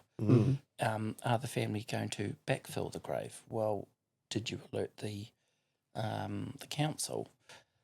now there's no shovels there because we've forgotten about it. So they're all the little things that make a big difference for a farewell. You saying that reminds me, and just on the topic, so I might as well say it out loud, but I had to dig a grave and it was being prepared. So it was for somebody's grandfather, and it was in the ranges where the digger couldn't get to. Right. And so we had to dig it by hand, and it had to be 8 foot deep, Right. because it was being prepared for the nan to be able to go on top. Right. Digging an 8 foot hole for a coffin with a shovel is a mission. It sure I think is. we were up there at 5, 6 in the morning, and we had to have it all done like by a certain time that day for the service to commence. Yes. Yeah, it was a mission. Well, it's quite funny because there's a place down Central Otago, a place called Garston, and the local rugby team digs the plots Oh, as a fundraiser. and an exercise, I imagine. So the cemetery itself is owned by a trust, but to help the rugby team out, they go and dig the plot. Wow. And I sort of think that's quite a quaint idea, actually. Yeah, manpower. Manpower, and they all know the person, so they're in there. Yeah, Doing their best. it's So like you know, a tribute and a sometimes. send off. Oh, absolutely. And I think probably one of the biggest things, I think in today's thinking, I almost get the feeling that communities are very different to what they used to be, and we have a lot more blended families. And 9 times out of 10 with some blended families, there's always something that's gone a bit awry within the family. And you sometimes you can sense that, but being the professional, you almost have to sort of think, what is it? And let's just think about and make sure that whatever we do, we can assist them through that process. Whereas the families that I started dealing with, they were the Mr. Smith and, been married 50 years and now they were going to celebrate their golden jubilee. But a lot of those families would sort of don't seem to have as many of those sorts of families. Also, retired veterans. When I first started, we had a lot of World War II veterans, and a flag, the New Zealand flag will be placed on there, but very few and far between. But it gave you a real sense of, these people, they laid their life on to give us freedom. So as a young guy, you start learning these sorts of things. And look, it really makes an impact on your life. And again, I think a lot of people think I'm older than what I really am because, again, it's just given me all those different life experiences. Not an expert, but it's certainly helped me with my thinking. And that life, whilst it's fragile, enjoy life. Yeah. Because you only get one chance. And look, if you want to go out and do things, do it. Don't talk about it. Do it now. Do you take that on board yourself? You get out there and do whatever it is that is in your mind? Well, actually, that's a really good point because where I worked quite a distance away from home. And then after the sort of 8 years, I sort of thought, I really need to be at home with my wife a lot more. So I took the bull by the horns and decided I need to be closer to home. Because you hear the stories. If Bob had only been there a couple more months, it would have meant the world to Daphne. And you hear the stories and you start thinking at your own personal life, because they've died, they haven't died in vain, you've actually taken something away from it. And yes, I made that decision this year that I need to be closer to home rather than sort of working. And, I had a friend that passed away with cancer and he said to me, if I had known that this was going to happen because I was building up my empire, I would have said, no, you can take it. I'm not interested. But by then it was too late because he'd spent his whole career working away from home, being the executive and doing things. But what it taught me is there's only a certain amount of time that we've got on this earth and you really do have to make it count. And like yourself, you said that you wanted to be with your family and have more time because you've only got limited time with your family. And once your kids leave, that's it. And I guess every person would want to do their best for their family so they can earn and give them a good life. But then a better life is being present Oh yeah, the work life balance is It massive. doesn't exist. Yeah, Doesn't exist though. does. That's a big no. It's a big thing. Like people talk about balance, but no matter what end of the spectrum you fall on, it always feels like something's not getting enough. I think balance is a myth, personally. you like. There's a lot of myths in your mind. What is balance to you?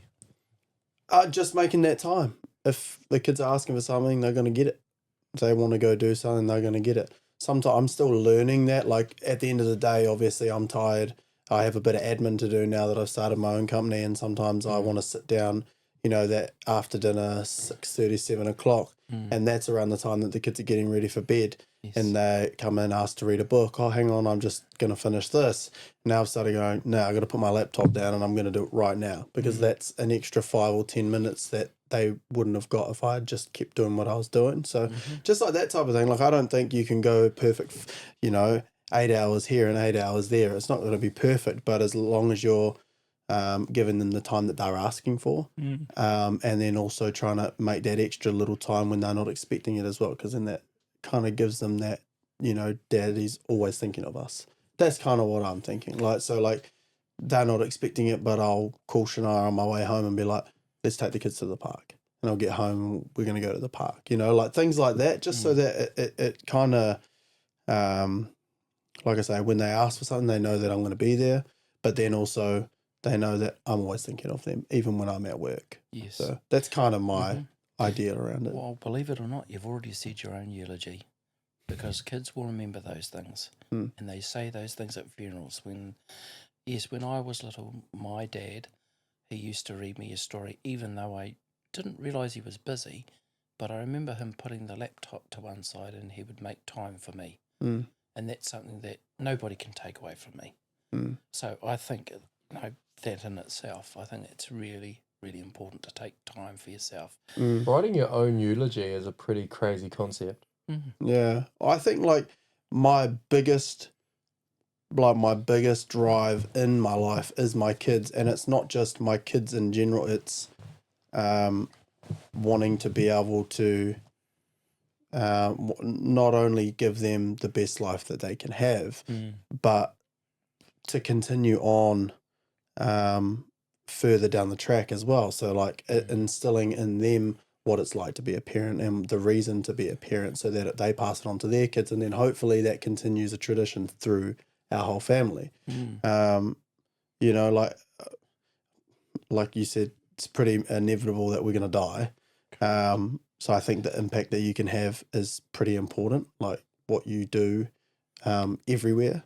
So hence why I like doing the podcast, and I like helping things out with the community, and I go down and do things at the rugby club and stuff, not because it's just an enjoyed thing, but it's like I just want other people to see that and kind of pick up, and then it spreads, and the impacts, I think it matters. It's like the mini fest we did when those kids came up at the end of it and they thanked us, thank you for doing this. We've never been able to do this before. That was like a really big thing. I hadn't even thought about the entire day until that moment. And I was like, man, we really did do something amazing. Like, this is cool. Like, so yeah. So it is about being present. It is about making memories so that your family can bring some sort of closure, but they have memories.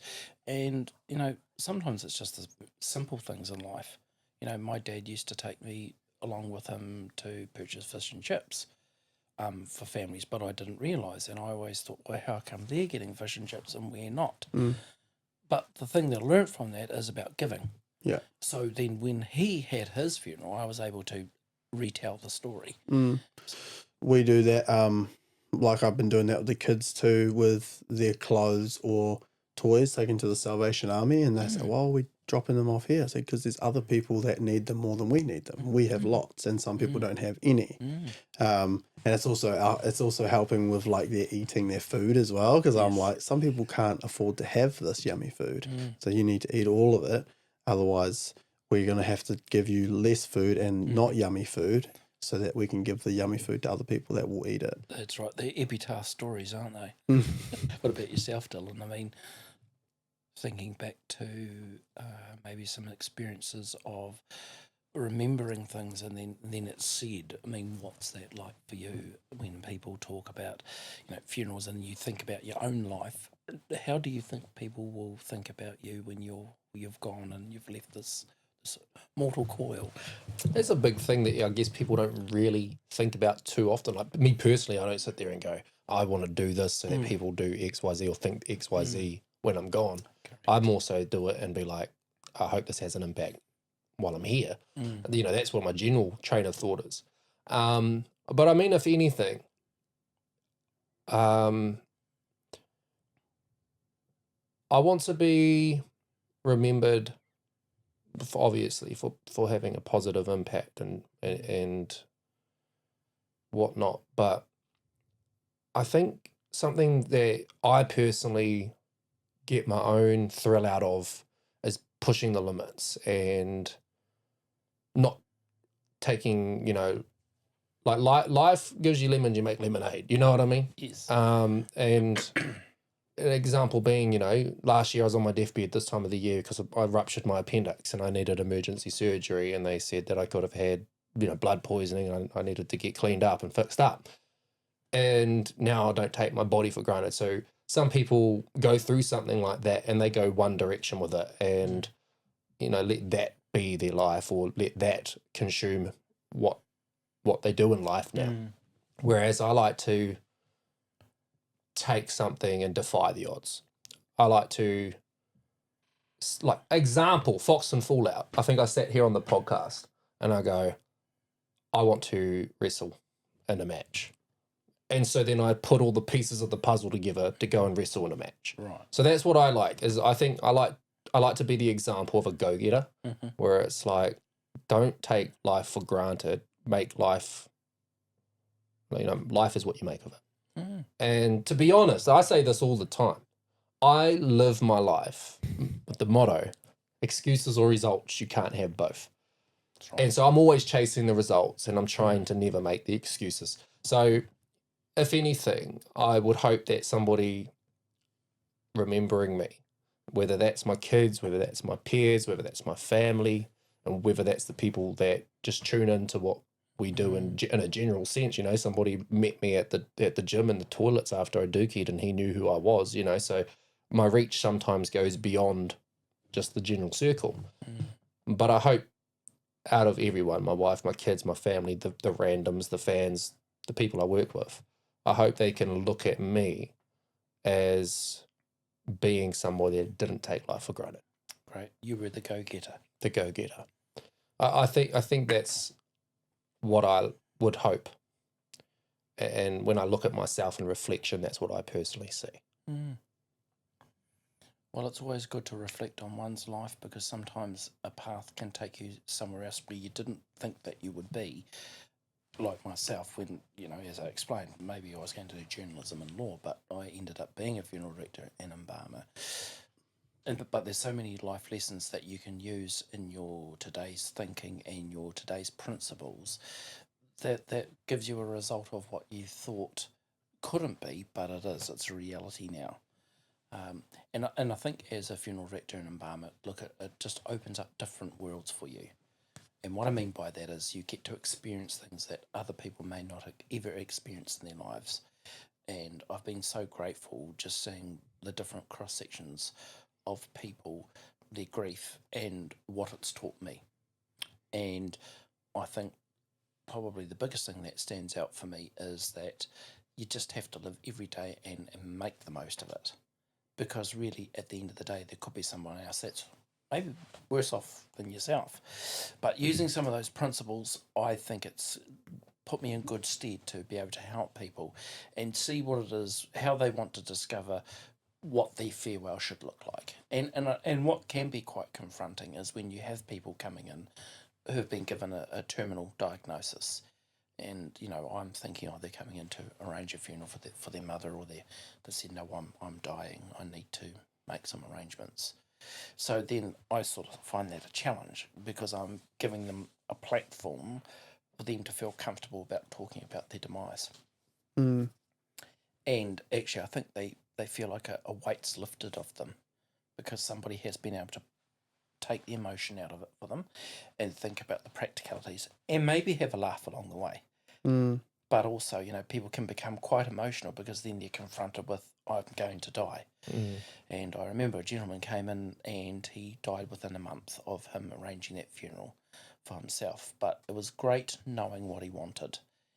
And then, you know, his family knew what he wanted, as opposed to, I'm sure Dad wanted to bide with me in Amazing Grace, and when in fact he was able to tailor something for him. And then family and friends coming to the funeral and saying, yes, that's him, because that's what you want. Yeah, I feel like I want to look up like almost like a funeral template online and just fill it out, just with like, you know, basics, and then I have it on file, and then if I ever want to change it, like I can relook at it, like, you know, every 5 years, and then it's there. Well, it's like a business business plan. package too, wouldn't it? Yeah, well, yeah, that's a real good question too, because I think there's lots of things online that you can print off and write it down, and that was another lesson for me too. I've been a strong advocate for people writing down what they want before something happens, and I thought, look, that's easy done, and then I thought, I'll give it a go.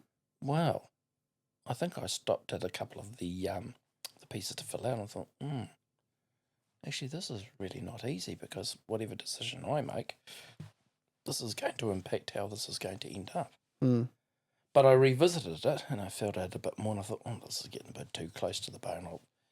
So whilst in principle, it's easy, but from an emotive side, no, it's not easy, because you're starting to think, oh, goodness.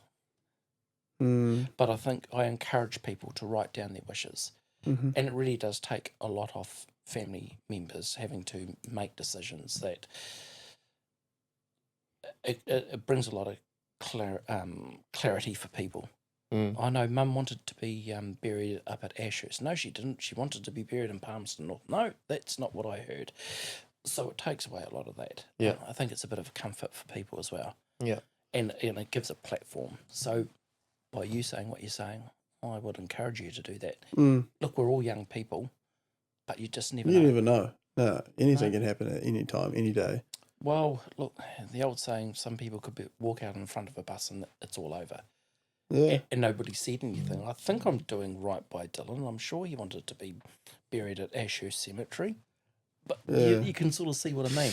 So I don't even care, as long wherever I'm living at the time is closest to my loved ones that they can visit me. That's all that matters. I don't care. And if they decided, you know what, we want to cremate him so that he can be at home with us. Great. Why Do not? what you need to do. Is at that moment, it's not going to matter to me. It's what matters to you guys. Like, I'd be happy for you to put me in the ground over there. I'd be happy for you to take me around in the car ride with you every day. Whatever. There's no wrong or right way about this. Exactly. There really Because you know, you never know who's going to be left at that moment, anything like that, and it could cater to one person that they want you there, or they might want you there, and in the terms that nobody can decide. Then I'll say, well, if no one can decide, well, then just put me in the ground over there. Well, and that's right. what's going to happen. So, and it's something that I say to especially young couples, or you know, a widow's left behind, or the widower, if they're having a cremation service, to take time to think about the future and what that looks like, and because if you're at a young age and you're married and now you're now single, what does that now look like? And I think the initial grief is, I'll be single for the rest of my life because that's what I've said I'm going to do. But then if life goes on, people move on. That's what my wife would want, me to be single forever if she died. that's what she would want. And you heard it here. I don't know. Like, it's easier to think of the answer to that in the moment, But like, something happened now, and you just never know what's going to happen. You can't make a promise like that to someone. Like, no, to be honest, you can't. No, and it's one of those things that some young couples have had to go through, and maybe not be so guilty about moving on. It doesn't mean you've forgotten, but then, you know, sort of advice from myself is, have you thought about what you want to do with Bert's ashes or Gary's ashes? Oh, I haven't really thought about that. And I said, have you thought about the future? I'll leave that with you, but it's a personal decision. I don't think that I would wish, like, if I was dying, I don't think the last thing or any of the things I would be saying to Shania is, you just can't marry anyone else. I think if anything, I would almost want to make sure that my kids have a good male role model. That's all I'd ask. Like, as long as my kids remember me, and if you remarry, the man is a good role model to my kids. That's all I'd ask. I wouldn't be. It'd be super selfish of me to say you can never be with any other man ever again. Da da da da. You know, because it's not my right to say that. So that's my perspective. Anyway, sorry if you do say that. That's fine. That's your perspective, but mine. That's a good perspective. You know, it's all about the individual, and there are people who feel deeply about that, that they'll never remarry again or ever be in a relationship. But I guess it's our practical side is really sort of thinking about the future. What do you want to do with his ashes or her ashes? Yeah. And, you know, there have been people who have died when they're young and they're in a marriage, and that person has been at the cemetery or wherever for the last 30 years on their own. And then when they've gone into a new relationship, say 5-10 years later, that person doesn't end up being buried with that person. Because they've moved on, which in some terms I sort of think, well, it's rather sad that now that person's just on their own and they've just been left, and maybe the headstone is just, it's whittled away to nothing, it's become unreadable. But again, I don't come from a place of judgment, because I think, well, I don't know what's happened. I mean, yeah, but I think that's something that sometimes we tend to forget about because we're young and we've got so many years ahead. But I think it's really important to sometimes have a conversation with your spouse, partner. Even if it is, I want to be buried at. Or, I really like that song. If I ever went, I want that song. So it's not one of those ones where you have to sit down with a long list now. This is the one that I want. And sometimes those are things that need to be said, because when it comes to the crux of the matter, you just don't know what's going to be around the corner. But this is not about doom and gloom either. It can be a fun experience for some people. Oh no, have that one. That's a really hard case song. I like that one. Yeah. That's me. Yeah. Yeah. So, you know, I think it's all about planning. And as funeral directors, we allow people to sort of plan for these things as well. People can be quite pragmatic, and they're right down to the last detail that I must have a lily in my flower arrangement, or I don't want any flowers, but I want a rugby ball on top of my casket, because I want the boys to see, oh yeah, yeah, that's Brad or that's Dylan, you know, sort of, yeah, that. So yeah, I think it can be a positive experience for people to go through. Agreed. And again, like you said, the closure process as well, it helps that be found, which is when there's grief, I think one, that closure helps, but it's obviously not a fix. Grief is its own ball game in itself, and everyone will handle that differently. But to help that process along best we can, that funeral aspect plays a big part in it. Oh, it does. It does. And actually, I was just sort of thinking, going off subject a wee bit, I remember leaving the funeral home. It might have been at 10 o'clock at night, because I just wanted to finish something off. And then I walked outside, and there was another person walking up the side of the path, and they said to me, "Oh, do you work in there?" "Yes." "Isn't it scary in there?" "Well, no, not that I know of." "Oh, I couldn't do that." I said, "Well, my friend, it's the living ones you need to be afraid of. The dead will never hurt you." "Oh, I never thought of it like that." "Oh, no, I still couldn't do that." Fair enough too. And I actually have a question for you in that sense, and that opens the door to it. What do you think happens to us after we die? I know you're coming from a religion aspect where your background lies, but you've seen death more than the standard person, and you would have seen all these cultures handle things and have their own beliefs. What is your kind of concept on it? Now, that's a really, really good question. I guess my belief is, look, in faith, it tells us, you know, through certain things, which it has in the Bible, that, you know, eternity is promised to us if these certain things are met. So I'm just putting it in lay terms. And, you know, I believe that there is a heaven and hell.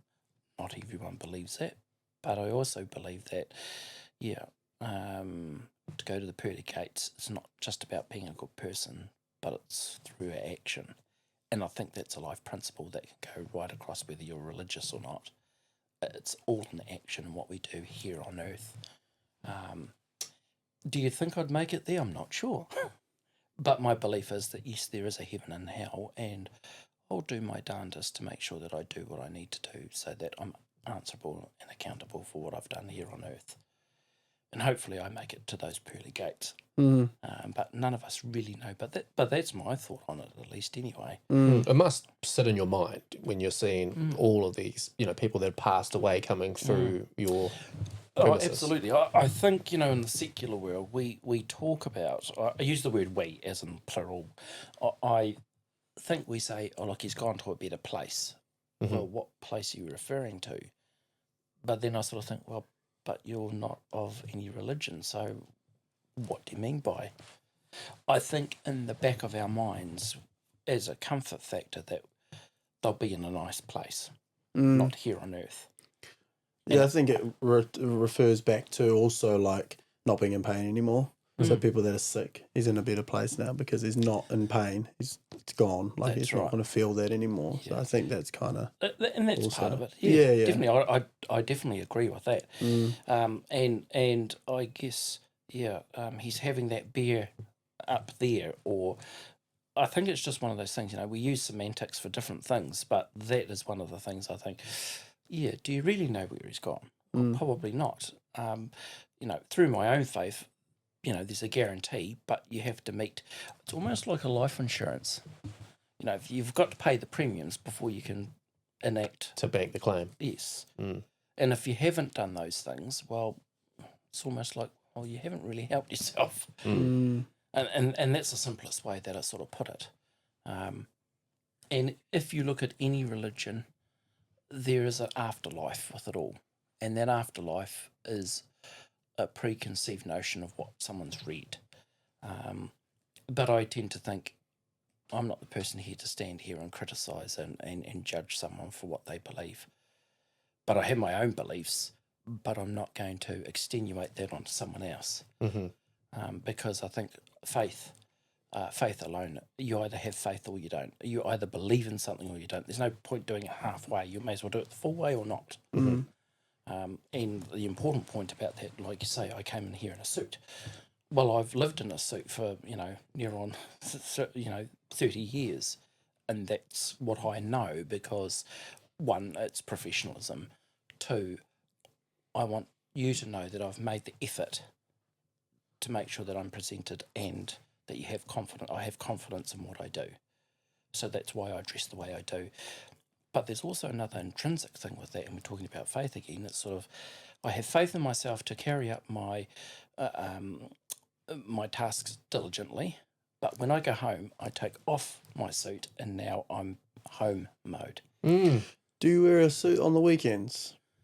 It just depends. If I'm busy, I do, because there's no point getting in and out, in and out, in and out. So, yeah, I do on some weekends. So what would your casual wear be? That's a really good question. Jeans and a t-shirt or sweatpants? Well, actually, there might be chinos and polo top. Oh, yeah. That's what I wear most of the time. And if I'm doing things outside, it might be shorts and a t-shirt. But I don't really wear t-shirts. I just find them too stuffy. And some people might find a shirt or a polo shirt, but, a polo shirt or a shirt, that's what I wear on the weekends if I'm not doing much. And tend to go out and do other things, that doesn't involve too much labour because I've done that through the week. Yeah, right. Yeah. Yeah, so, I mean, being in a suit, some people have said to me, oh, look, why do you wear a suit? And for the reasons that I've all in the aforementioned, I just believe, look, if you're charging what I call a professional service fee, then do you not need to be professional? We're not going down to the local warehouse.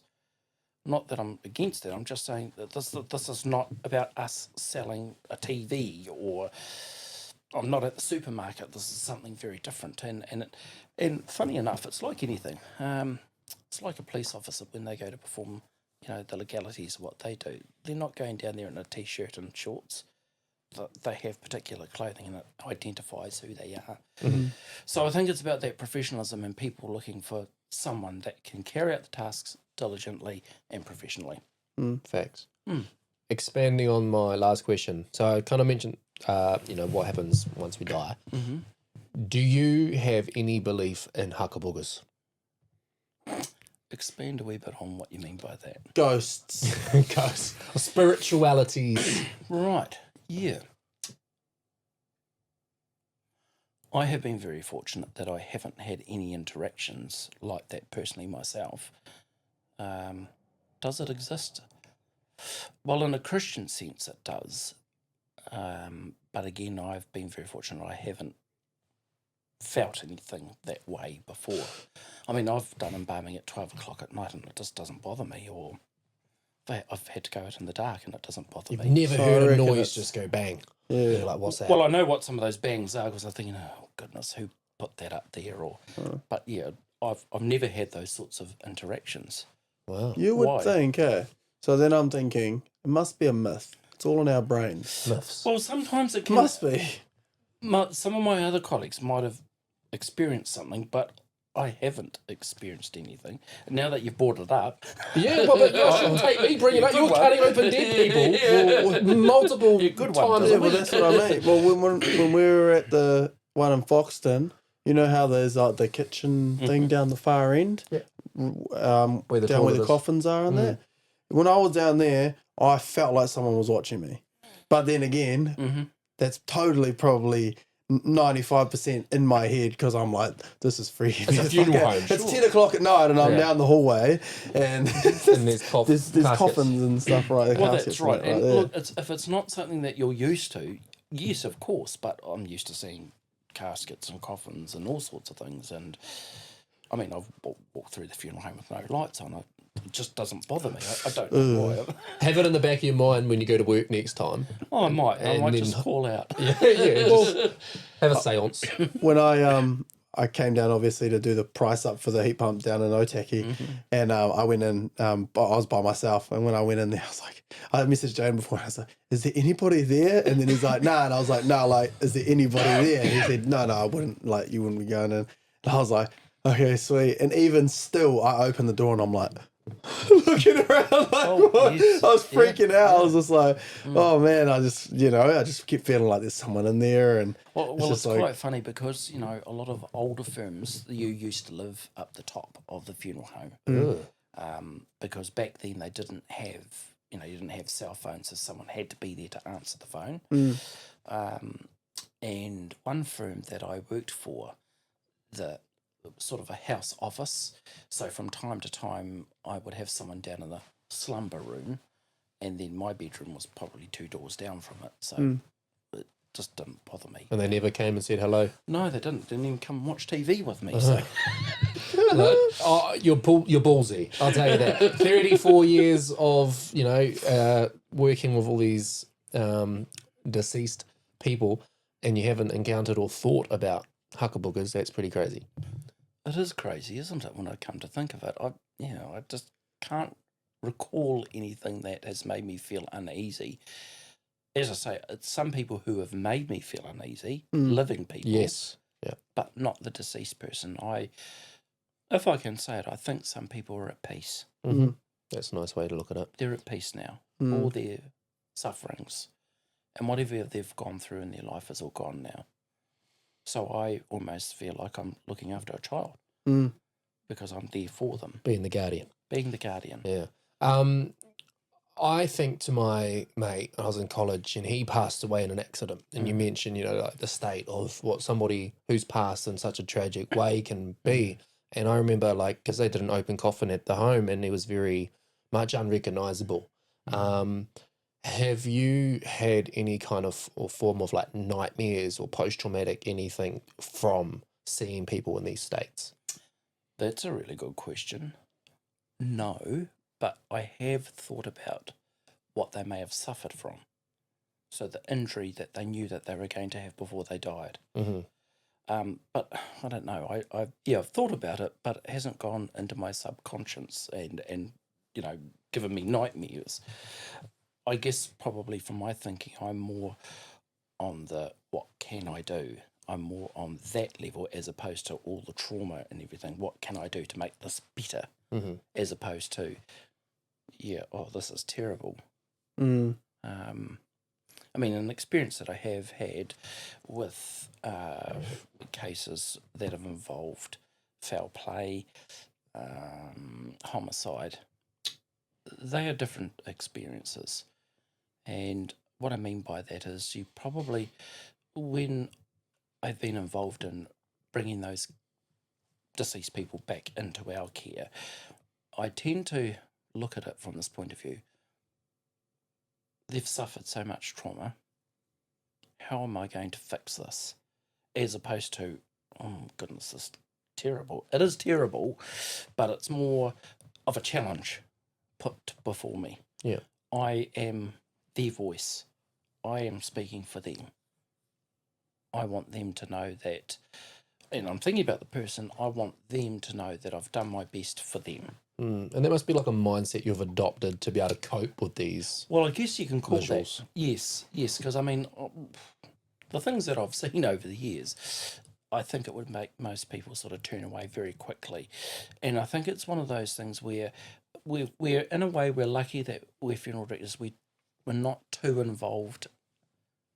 There are times we're involved on an emotive level, but not so much in the nitty-gritty of the detail. And for a number of reasons. I mean, there's things that I sort of think back, you know, the homicide that I attended. Now, when I received that call, I was watching a movie, and then I received that call, and I went and did that transfer on behalf of the police.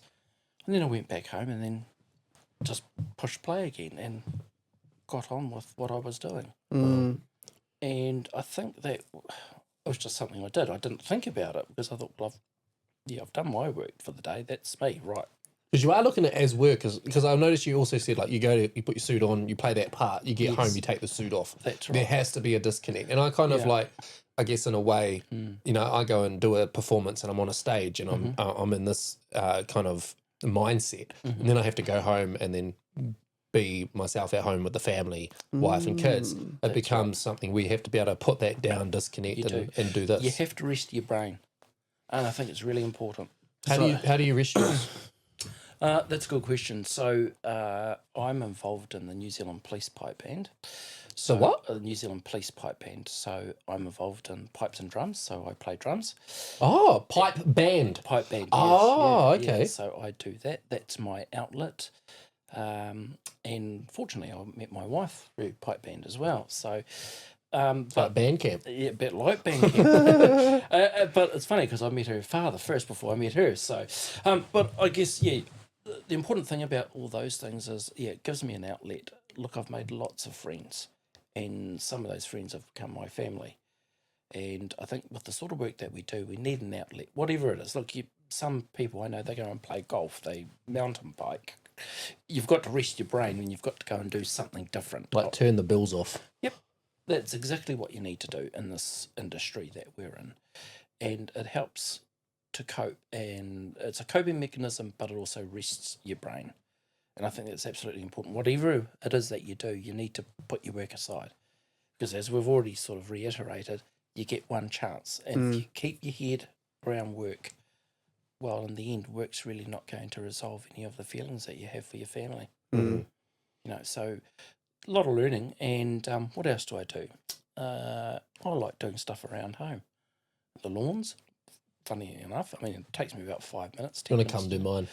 The hedge, however, that's bane of my life. But yeah, just doing normal things away from work is, I like it.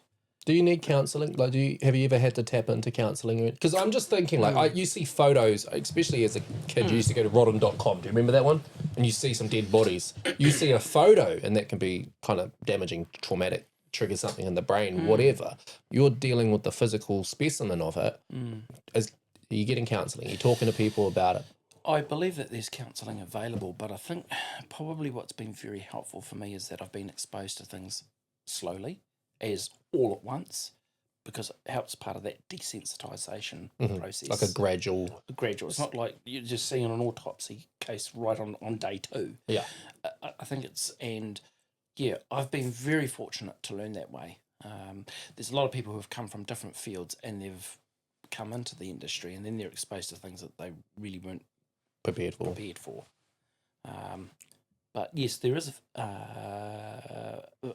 counselling available for people if they're struggling. And I think when people start struggling with these things, good on them for being upfront.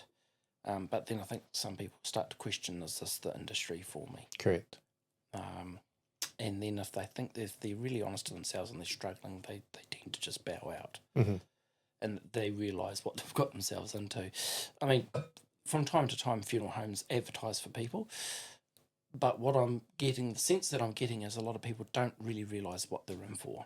And you try to give them, you know, sort of scenarios and the times, you know, the commitment it requires, because people don't die between 8 and 5.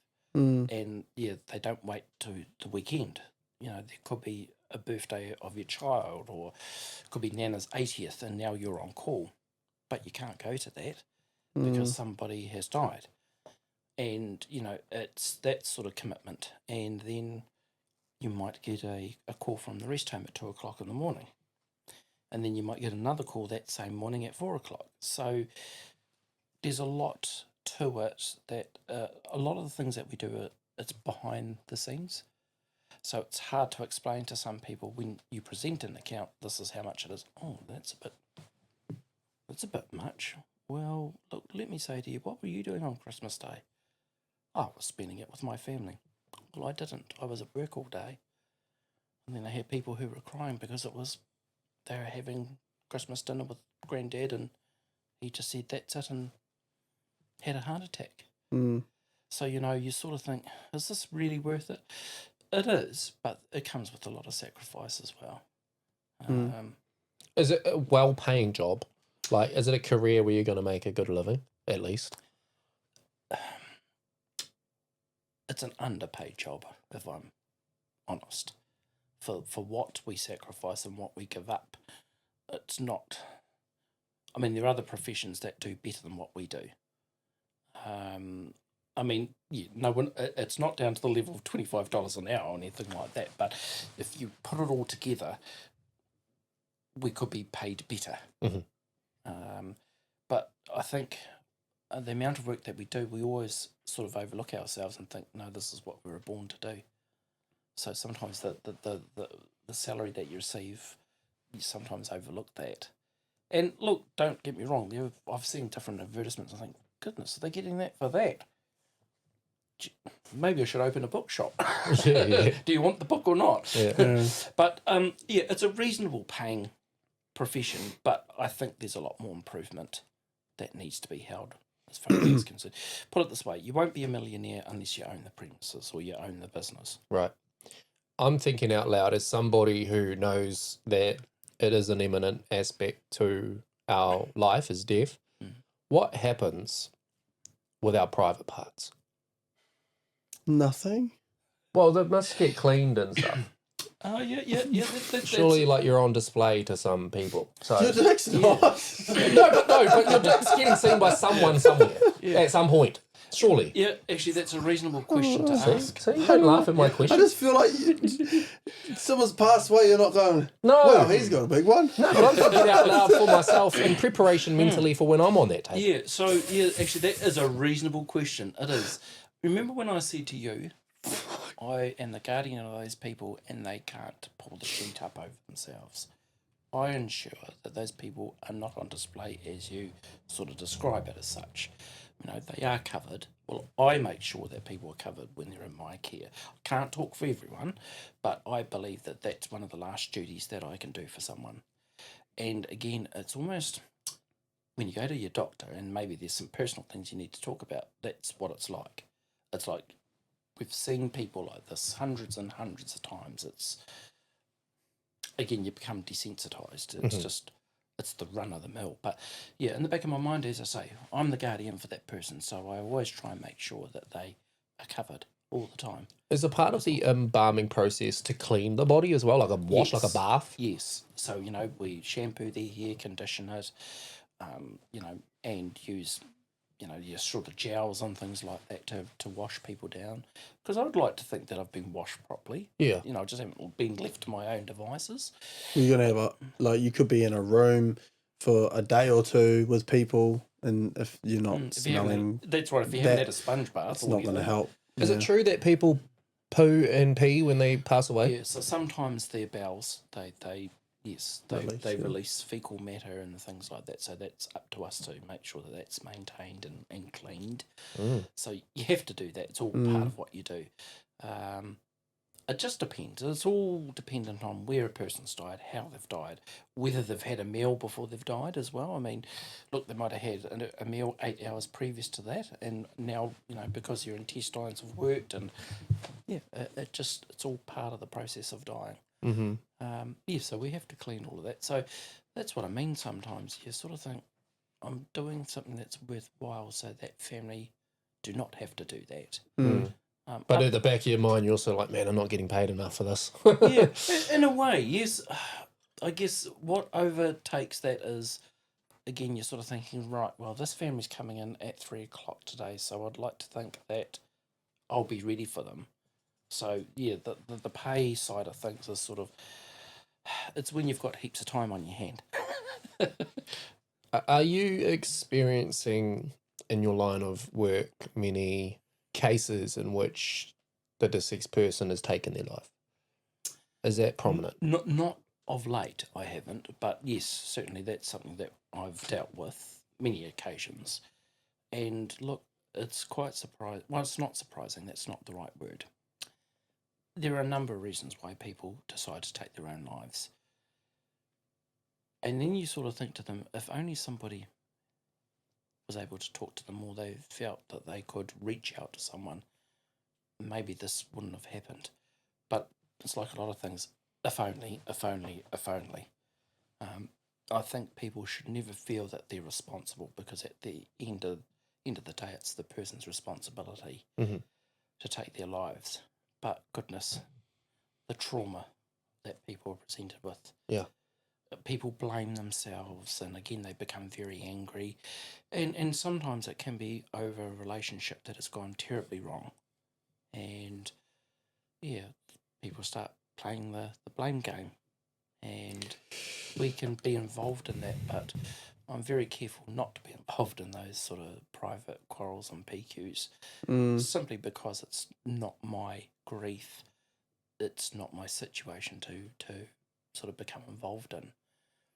But there have been times where people have argued when I've started arranging a funeral, not at me, but around me.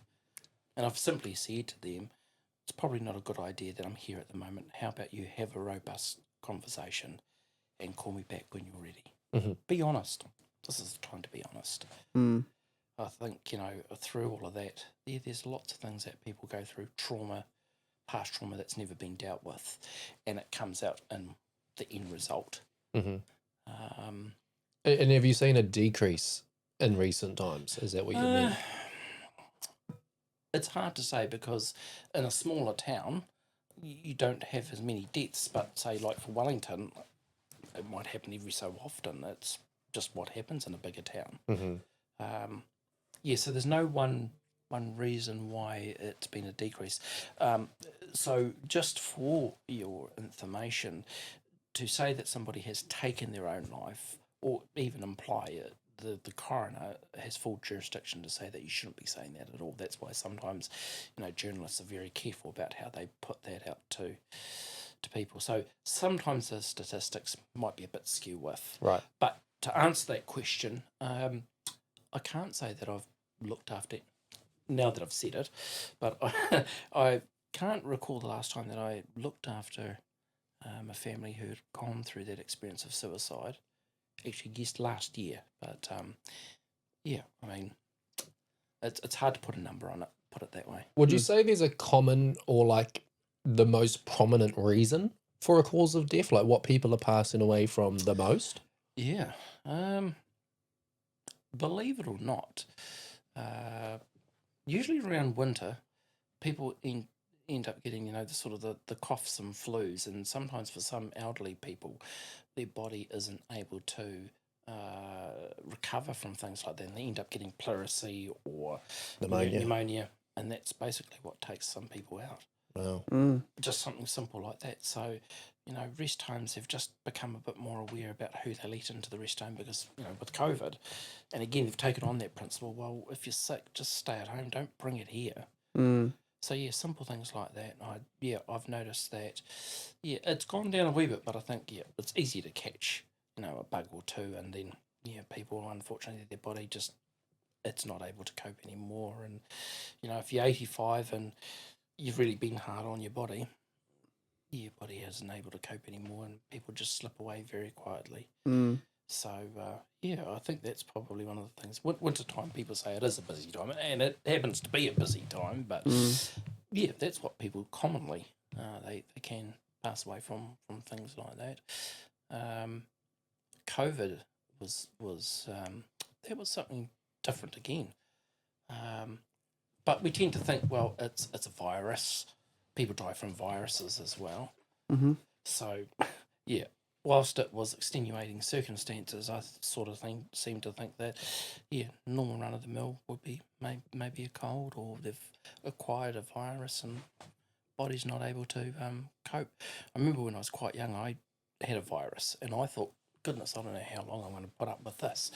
But young, fit, was able to put up with it. But I sort of thought, if you're really elderly and you're weak, there's no way you would have lasted something like that. So I get it. Yeah, I've had pneumonia and bronchitis and, those kind of nasties, and you definitely do it takes a toll massively. I remember I had pneumonia and it was not getting diagnosed because it was during COVID times. So they were trying to give me doctor bloody antibiotics, and I'm on another course. And I got to the point I was coughing up blood, and I couldn't even tie over my shoe, to put my own socks on. And I remember writing down on my phone my laptop password. And I put a message on my phone, this is my laptop password, if I die, put my music out. Wow. That's how much to terms I came with it. Literally like that. I felt like death, dealing with an illness like that. So when you go and, put that same, those symptoms and the recovery that was involved on a elderly person, you can understand how it takes a life. And people are getting, they're taller and they're getting bigger. So when I first started, most of the caskets were what we call 5'7" by 5'7" by 12 inches, 13 deep. But caskets are getting longer. So we're now using a 6'1" foot casket, which is longer, and some of them are a bit wider and deeper. People are getting heavier.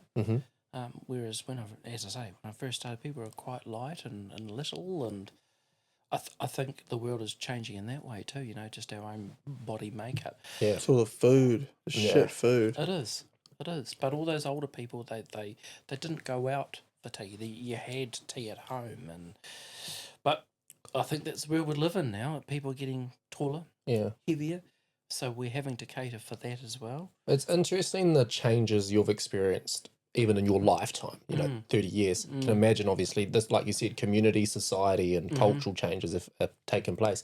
When you look at the kind of historic life line of, how death was handled, you go back to Egyptians and they did the mummifications. Yes. You go back to the Vikings and they do the send-offs with the flaming wood casket on the ocean.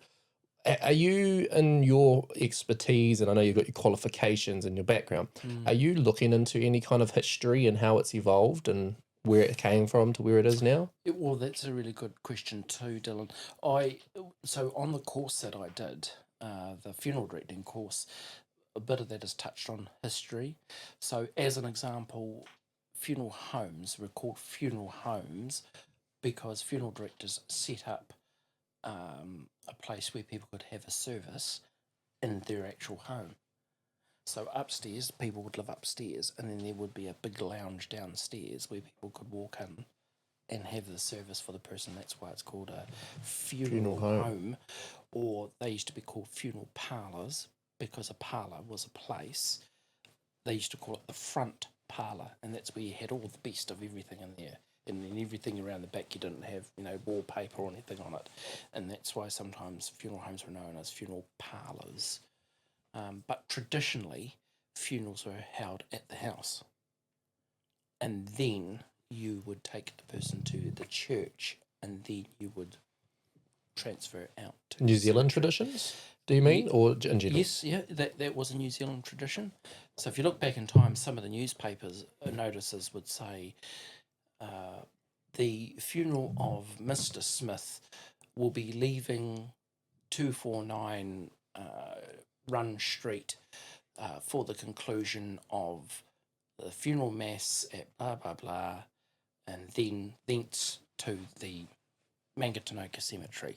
Kind of sounds like my family's funeral directory things. Yeah, but most, and especially Catholic people, I was told many years ago that they used to, Mr. Fraser told me this, a person who was of the Catholic faith was never moved from the house.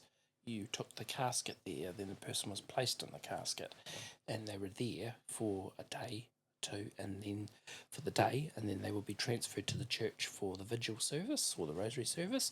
And then the next day the funeral mass would be. So that's where maybe that 3-day sort of thinking might have come from there.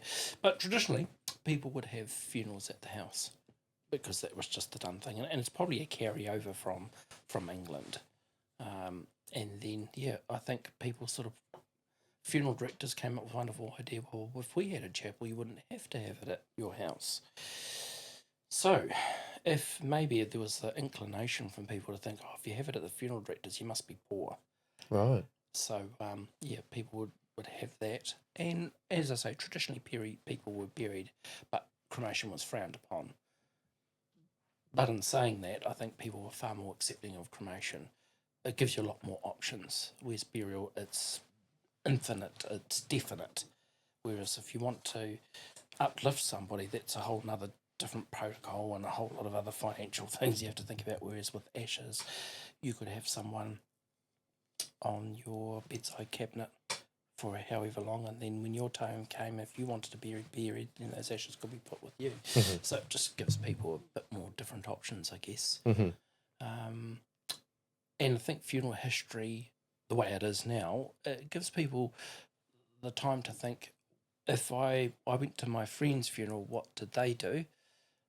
Looking back at history of what they did to what we do now, I would take a wee bit of that and put it into my own funeral. I guess you could do, it's like you said, lived experience, and you're taking piece and parcel of what everybody you've seen and doing. Absolutely. And you can kind of create your own piece out of that. What worked, what did it? Yeah, absolutely. And I think people at the end of the day, they just have to do what they want to do. We're just the people there, we're the mechanism, we're the people that are there to enact or make it happen. My uncle passed away last year, and it was unexpected. Like, it was just all of a sudden I think I'd seen him about 2 days before he passed away. Right. And then, 2 days later, he was dead in the bed. And he didn't work. He didn't have any savings. He didn't have KiwiSaver. He didn't have life insurance. Right. So that then left a big thing on the family. What do we do? How do we pay for this? What do we do to cover this cost? Because obviously a funeral, generally, you're looking 10 grand plus whatever. Sure. So I imagine you encounter that very often. Yes. In terms of somebody not having the finances, I guess, to contribute or put together what's needed. What options are available at that point? Because we personally, as a family, one, tried to come together, but we also put a donation outcry out there. And people from the community and the wider extended family put funds towards it and helped cover some of the costs. But, I mean, how often are you dealing with that kind of scenario? What can you do in it? Sure. And then what do you say out there to the people who don't have maybe a life insurance or anything in place there? Sure. Now, the first part of your question, I think it all depends on demographics, where a person lives and what that area is. The second part is what's available. So, yes, they have the WINS grant, which is 2,000 and something. Yeah, I think we got that. Yes, but that doesn't pay for all of it, as you know. And sometimes, you've got that give a little page. So some people do that, which is really good. I think as funeral directors, where we fell down in the past is we never used to give an estimate of costs. So people were left floundering, and then at the end of it, you would present an invoice. So... yeah, I used to think to myself, well, you wouldn't walk into Harvey Norman and pick up a TV and not think about the price and then, what? Yeah, Is that's a that good how one. much it is? Yeah. So I think by giving people an estimate of costs, it alludes to what they could potentially be up for. Now, if people come to me and say, can't afford that, I'll work with them. And I'll say, well, how much can you afford?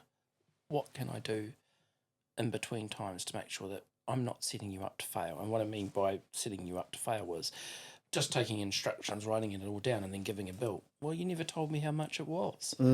So I think that's part of our clarity. We have to be very clear and give them what the scenario is going to be.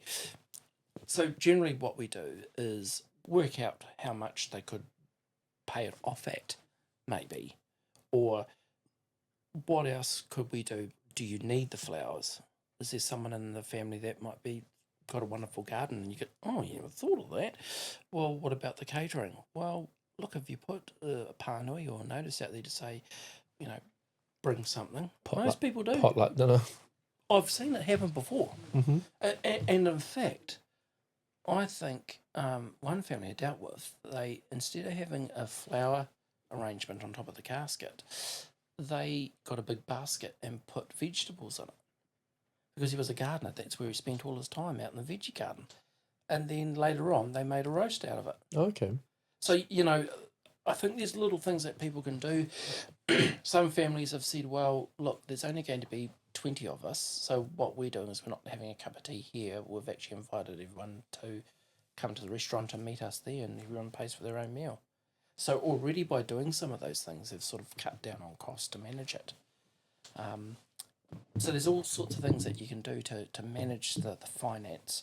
But the thing is, it's our job as funeral directors to sort of tease out a bit of that information first, so that we're not setting families up to fail and now they've got a big bill, and if that makes sense. Yeah. And yeah, we're there to help. We're not there to sort of make it inextricably hard for people to be able to, they can't pay it now. Yes, there are some families that struggle, but what we have to be careful of is that there's people who have got money, but they just want something simple as well. So you can never sort of judge a book by its cover.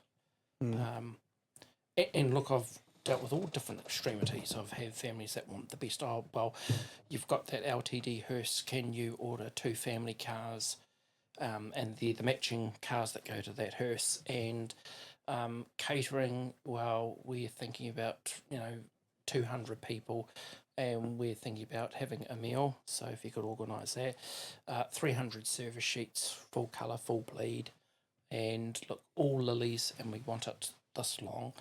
And my father wanted a Westminster casket, that one over there with the burnished handles, fully lined, and it's got all the bells and whistles. Yes, we want live streaming. Yes, we want the blah blah blah. And look, we'd also like a soloist to sing as well. And do you have a musician that could accompany that person? So the sky is the limit, basically. Everyone is different. So if we've listened properly, we can help everyone.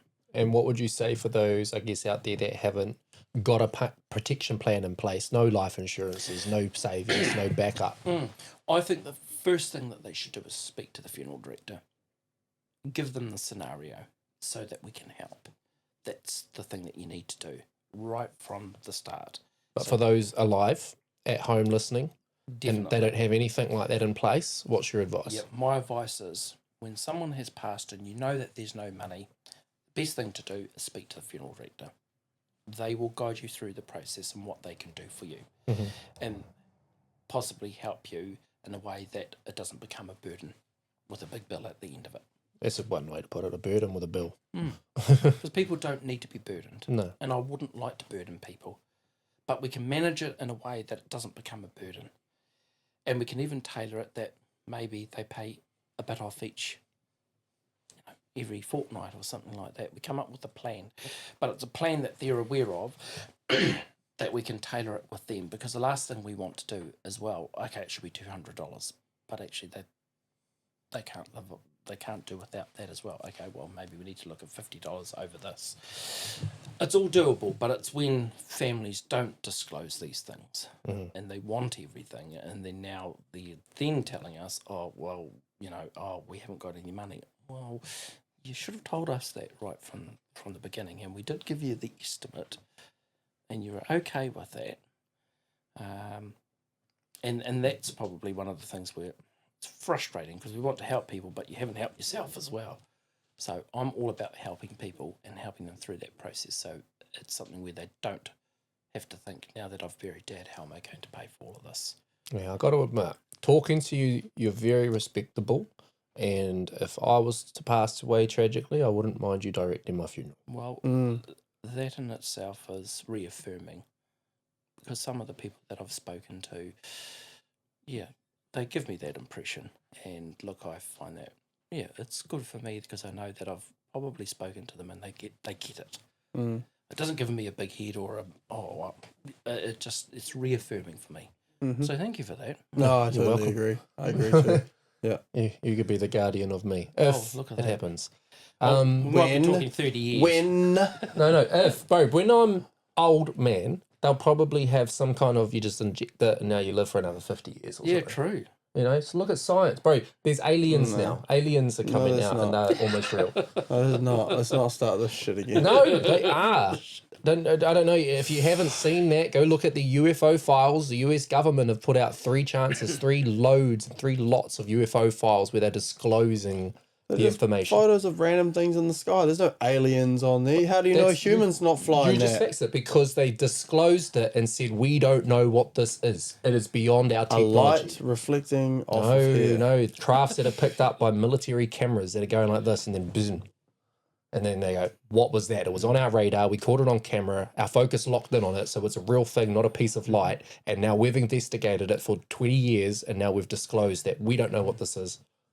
That's unclassified now, but we don't know what that was. But you think about this too, Dylan, as you said, you know, my faith, and, you know, not everyone believes what I believe. So what you're saying is, well, that's what you believe, and that's what it is. Yeah, but it is a current media affair right now. Like if you look it up, in the last month, the United States government under Trump has started disclosing their 80 to 90 years worth of UFO files.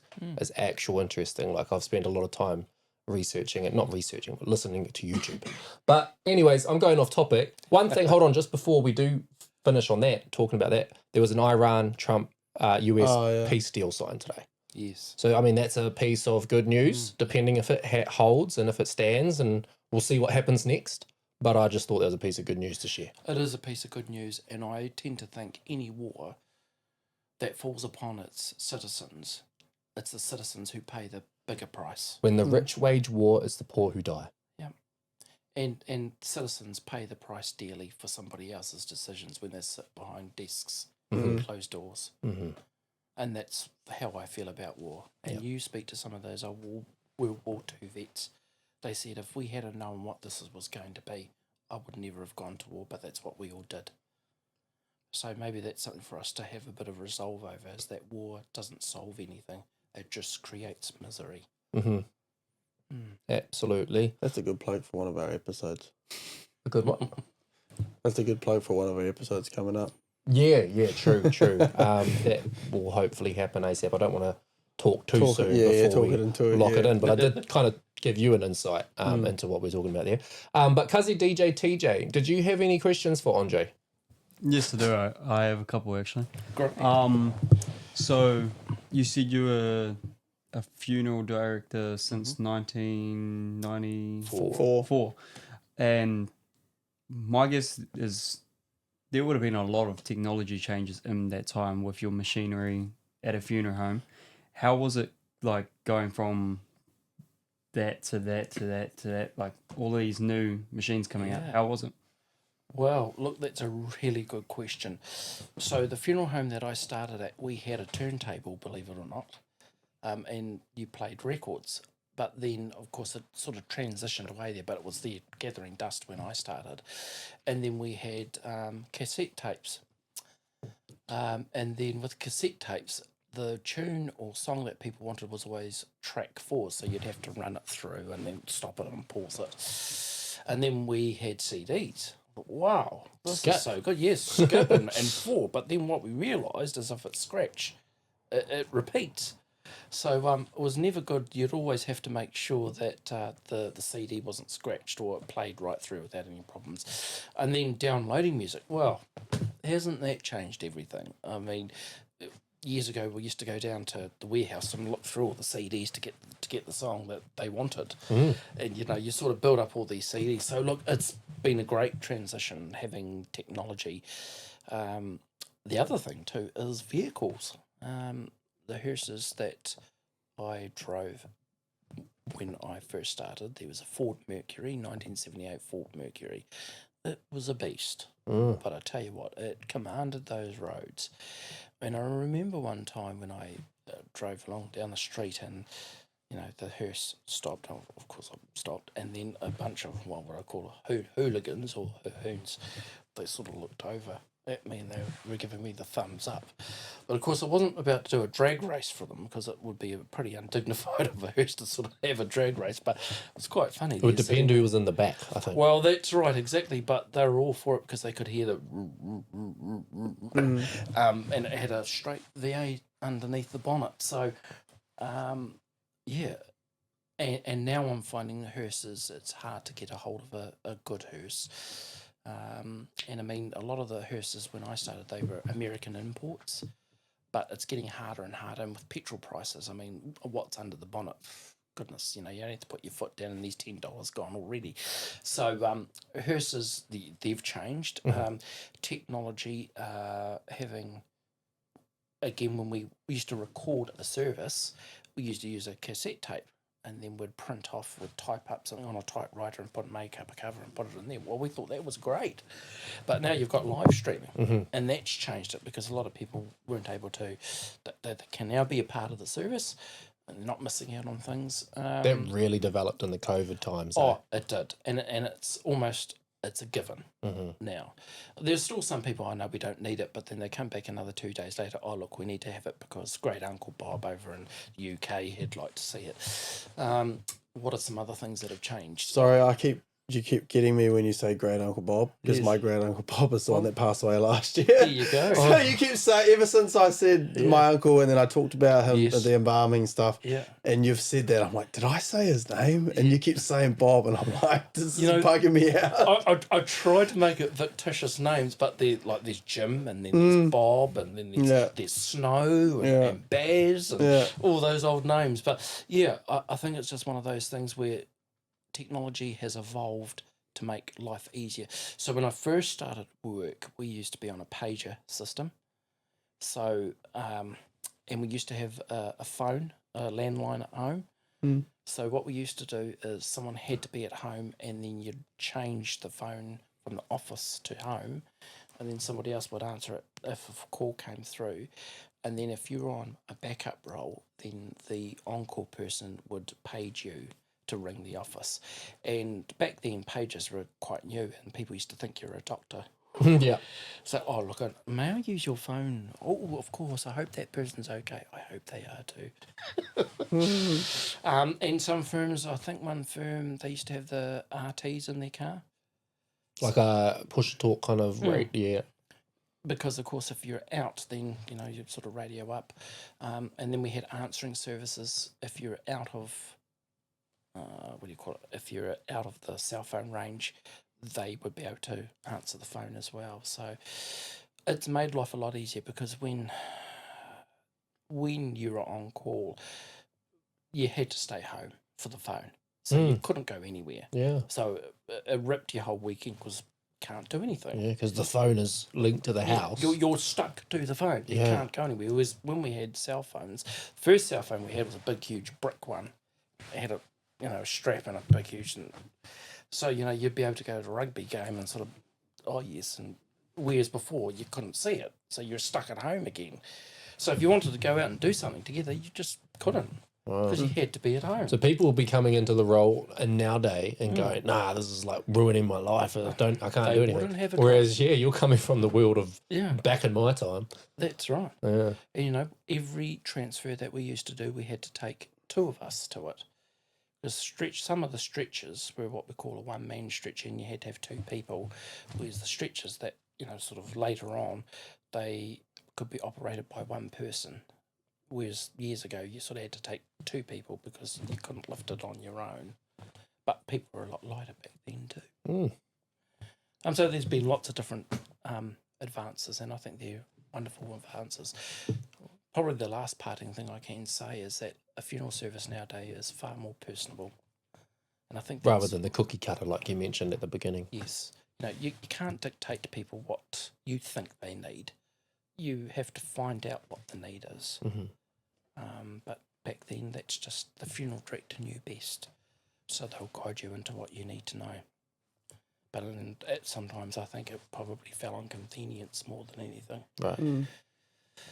And embalming here in New Zealand started quite late, probably maybe the 80s, whereas America was doing it since the 60s, I believe. So, you know, the days of people were dressed in shrouds. It's another technological thing, and not technological, but people were just placed into shrouds. And when was the last time you saw your father in a white satin shroud with a bow tie on it? So when I started, that started to be phased out. But yeah, people are dressed in their own clothes now. And you don't have to be dressed in a suit. You know, put Dad in clothing that you would recognise him in. Even if it's that old jersey that Mum's been trying to get rid of. There has to be some familiarity for people. You know, that's the magic of life well lived. You know, you can see it when you walk in the room. So, yeah, and people can be quite emotional when they come in and they see someone, but you know, you've either done a bad job or it's been good. Yeah, it'd be hard to tell at that moment. It's not the sort of thing as you look all right, Yeah. but people soon tell you he doesn't quite look like Dad, and then you ask, and then you alter it a bit. Yes, that's Dad. Yeah. All right, Cuzzy Trev, any other questions there? Yes, I got two more. What was it?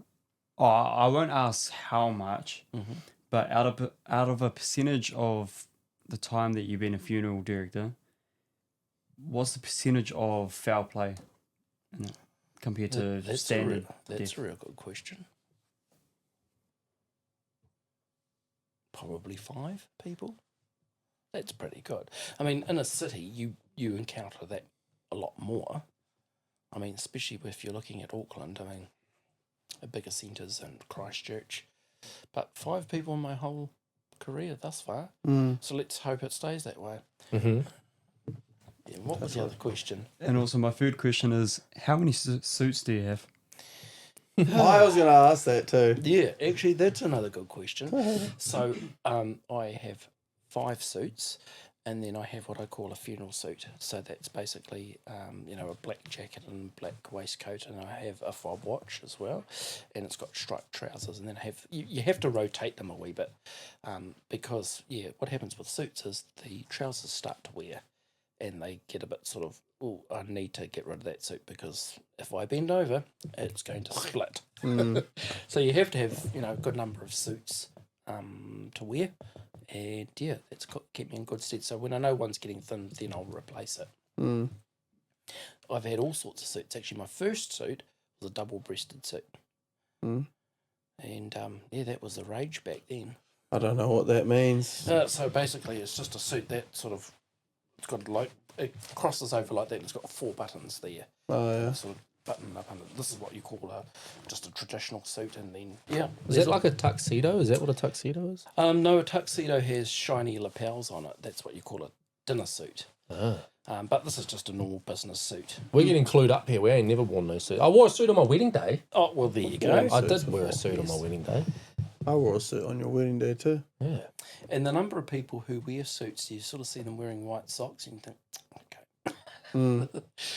No, it should always be black socks with Black suits. socks. You know? And but look, everyone's different how they dress, and that's another good question. It's sort of something else. What I am seeing is not many people.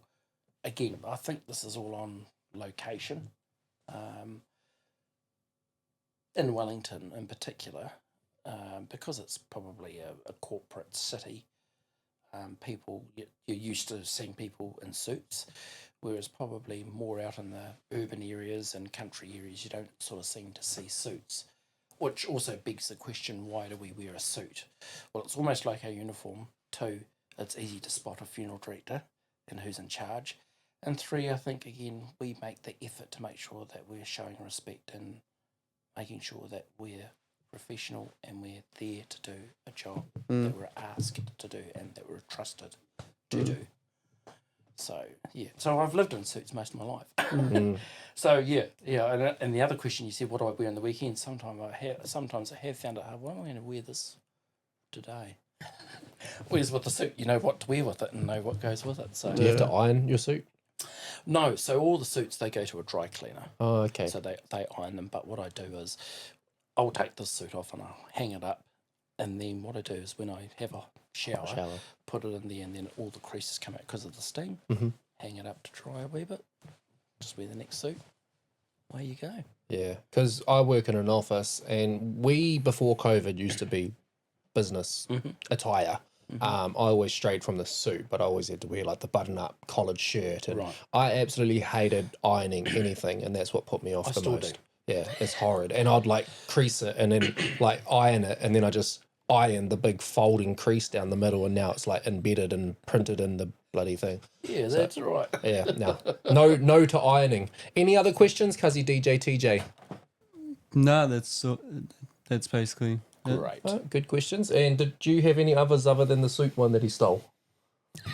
No, I think I kind of asked a lot as we went along. I think, no, it was good. I've learned a lot. Yeah. I hope so. I hope we've talked about it openly, and anybody tuned in listening, I hope maybe it implants some thought processes in their head. Well, that's what we aim to do this evening, and I guess really don't be afraid of death. It's easy said than done, but don't ever be afraid to talk about it, because I think it's the one chance that you have to express to your family your wishes. Yeah. Break that stigma. Yeah, break that stigma. I mean, my parents come from that generation that you didn't talk about death. Yeah. It was taboo to talk about it. So, but I think as time has gone on, we've felt a bit more comfortable talking about death. And my parents had reservations about me being a funeral director or being an embalmer. I mean, it took them a very long time to come and visit me at work, because that's the place of where all the souls of the dead were. So they wouldn't go in there for that reason. But they warmed up to it eventually. Yeah. But they were still very Yeah. they were still very careful in their own way. Son, have you washed your hands before you come in? Come in then. Yes, Mum, I've done that. So yeah, I think those old ways. I think, yeah, when we talk about Te Taha Māori and things, there are some traditions, but some of it is starting to fall away. But again, we're the guardians to say, has your whānau considered blah, blah, blah, blah, blah, blah. Andrae, do you have any questions for us? Okay, here's a question for yourself, for all of you. What would be the song that you would like to have played at your funeral?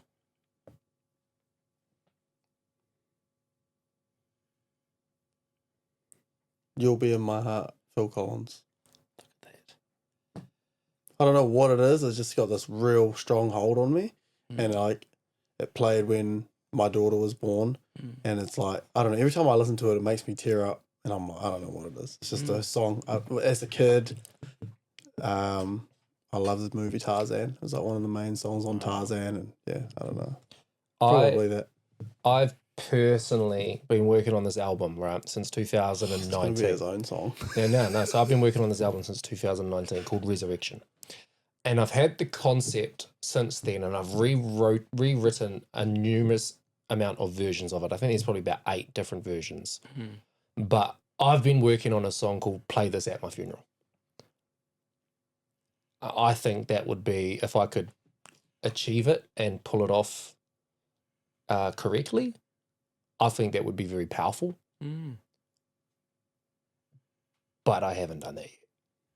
I guess I've got to live more life and find the right words. Well, there's no time like the present. Yeah. So it's a creative process. Like I said, 8 different versions. I've attempted different stories, different lyrics, different production, different sound, different vibe, different whatever, emotion. But I have an idea of creating the song called Play This at My Funeral. And I've worked on it. I just haven't finished it. And I like the idea of accomplishing that. Actually, talking about that, just digress a wee bit. Some people have recorded their own eulogy and had themselves recorded to talk to friends and family. So that's something else that people are doing as well. Yeah. Not the easiest thing to do for some people.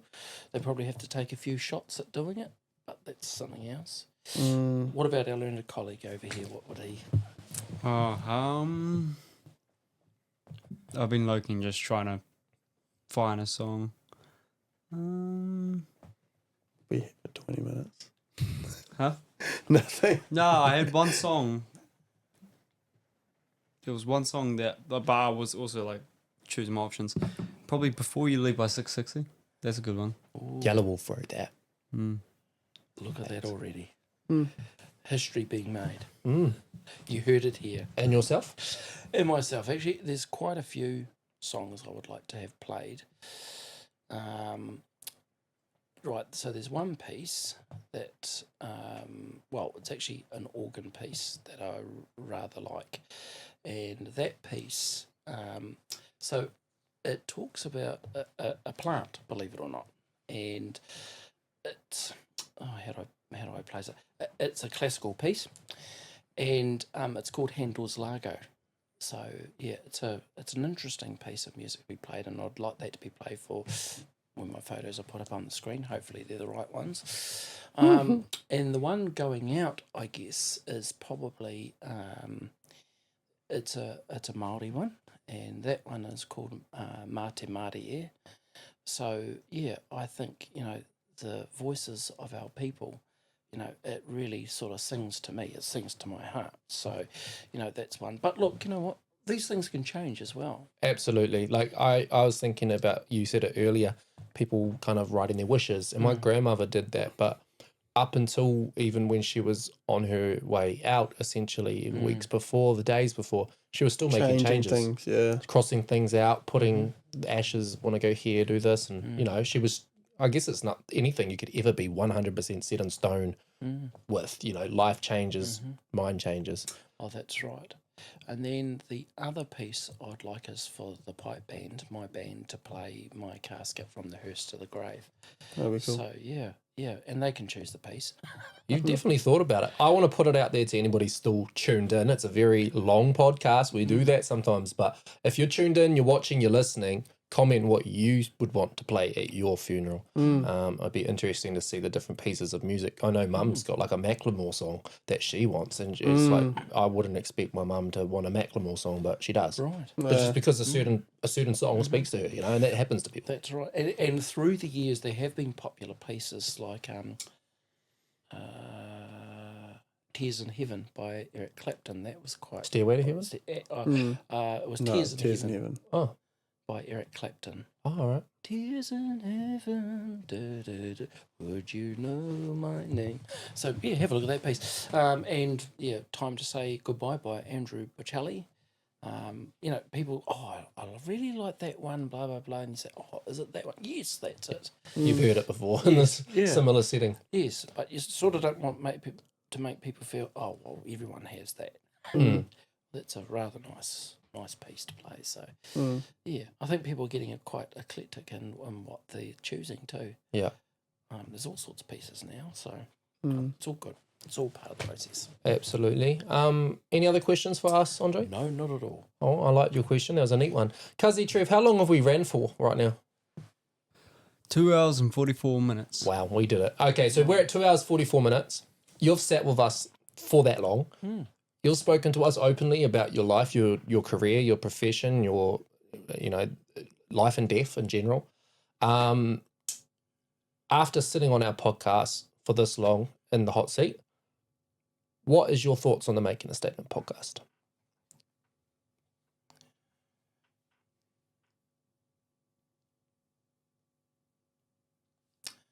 I think people have to think about where their life is heading and how they want to be remembered. That's my statement for today, for this evening. I think it's powerful. Yes, we've always got to think about our life, but I think, think about where your life is heading and where it's heading, and what do you want to do at the end of your life, and how do you think you want to be perceived when your time comes? You asked that question that made me think, and it made me think internally, thought processes that I don't kind of elaborate on or sit in and think about too much when you asked that question earlier. So I guess, a closing statement would be to have everybody think that. Anybody tuned in, watching, listening, the question that we were asked earlier in terms of how would you want to be perceived when the time comes, ask yourselves that. And then I guess we go full circle. And in the life that we do have, what are you grateful for? What am I grateful for? I'm grateful that I'm loved. I haven't heard that one. That's a beautiful one. I'm grateful that I'm loved, because there are people out there who have nothing. Facts. They're lost and forgotten. Facts. That's beautiful. Kazi DJ TJ, what are you grateful for? Sorry, I'm still writing. What am I grateful for?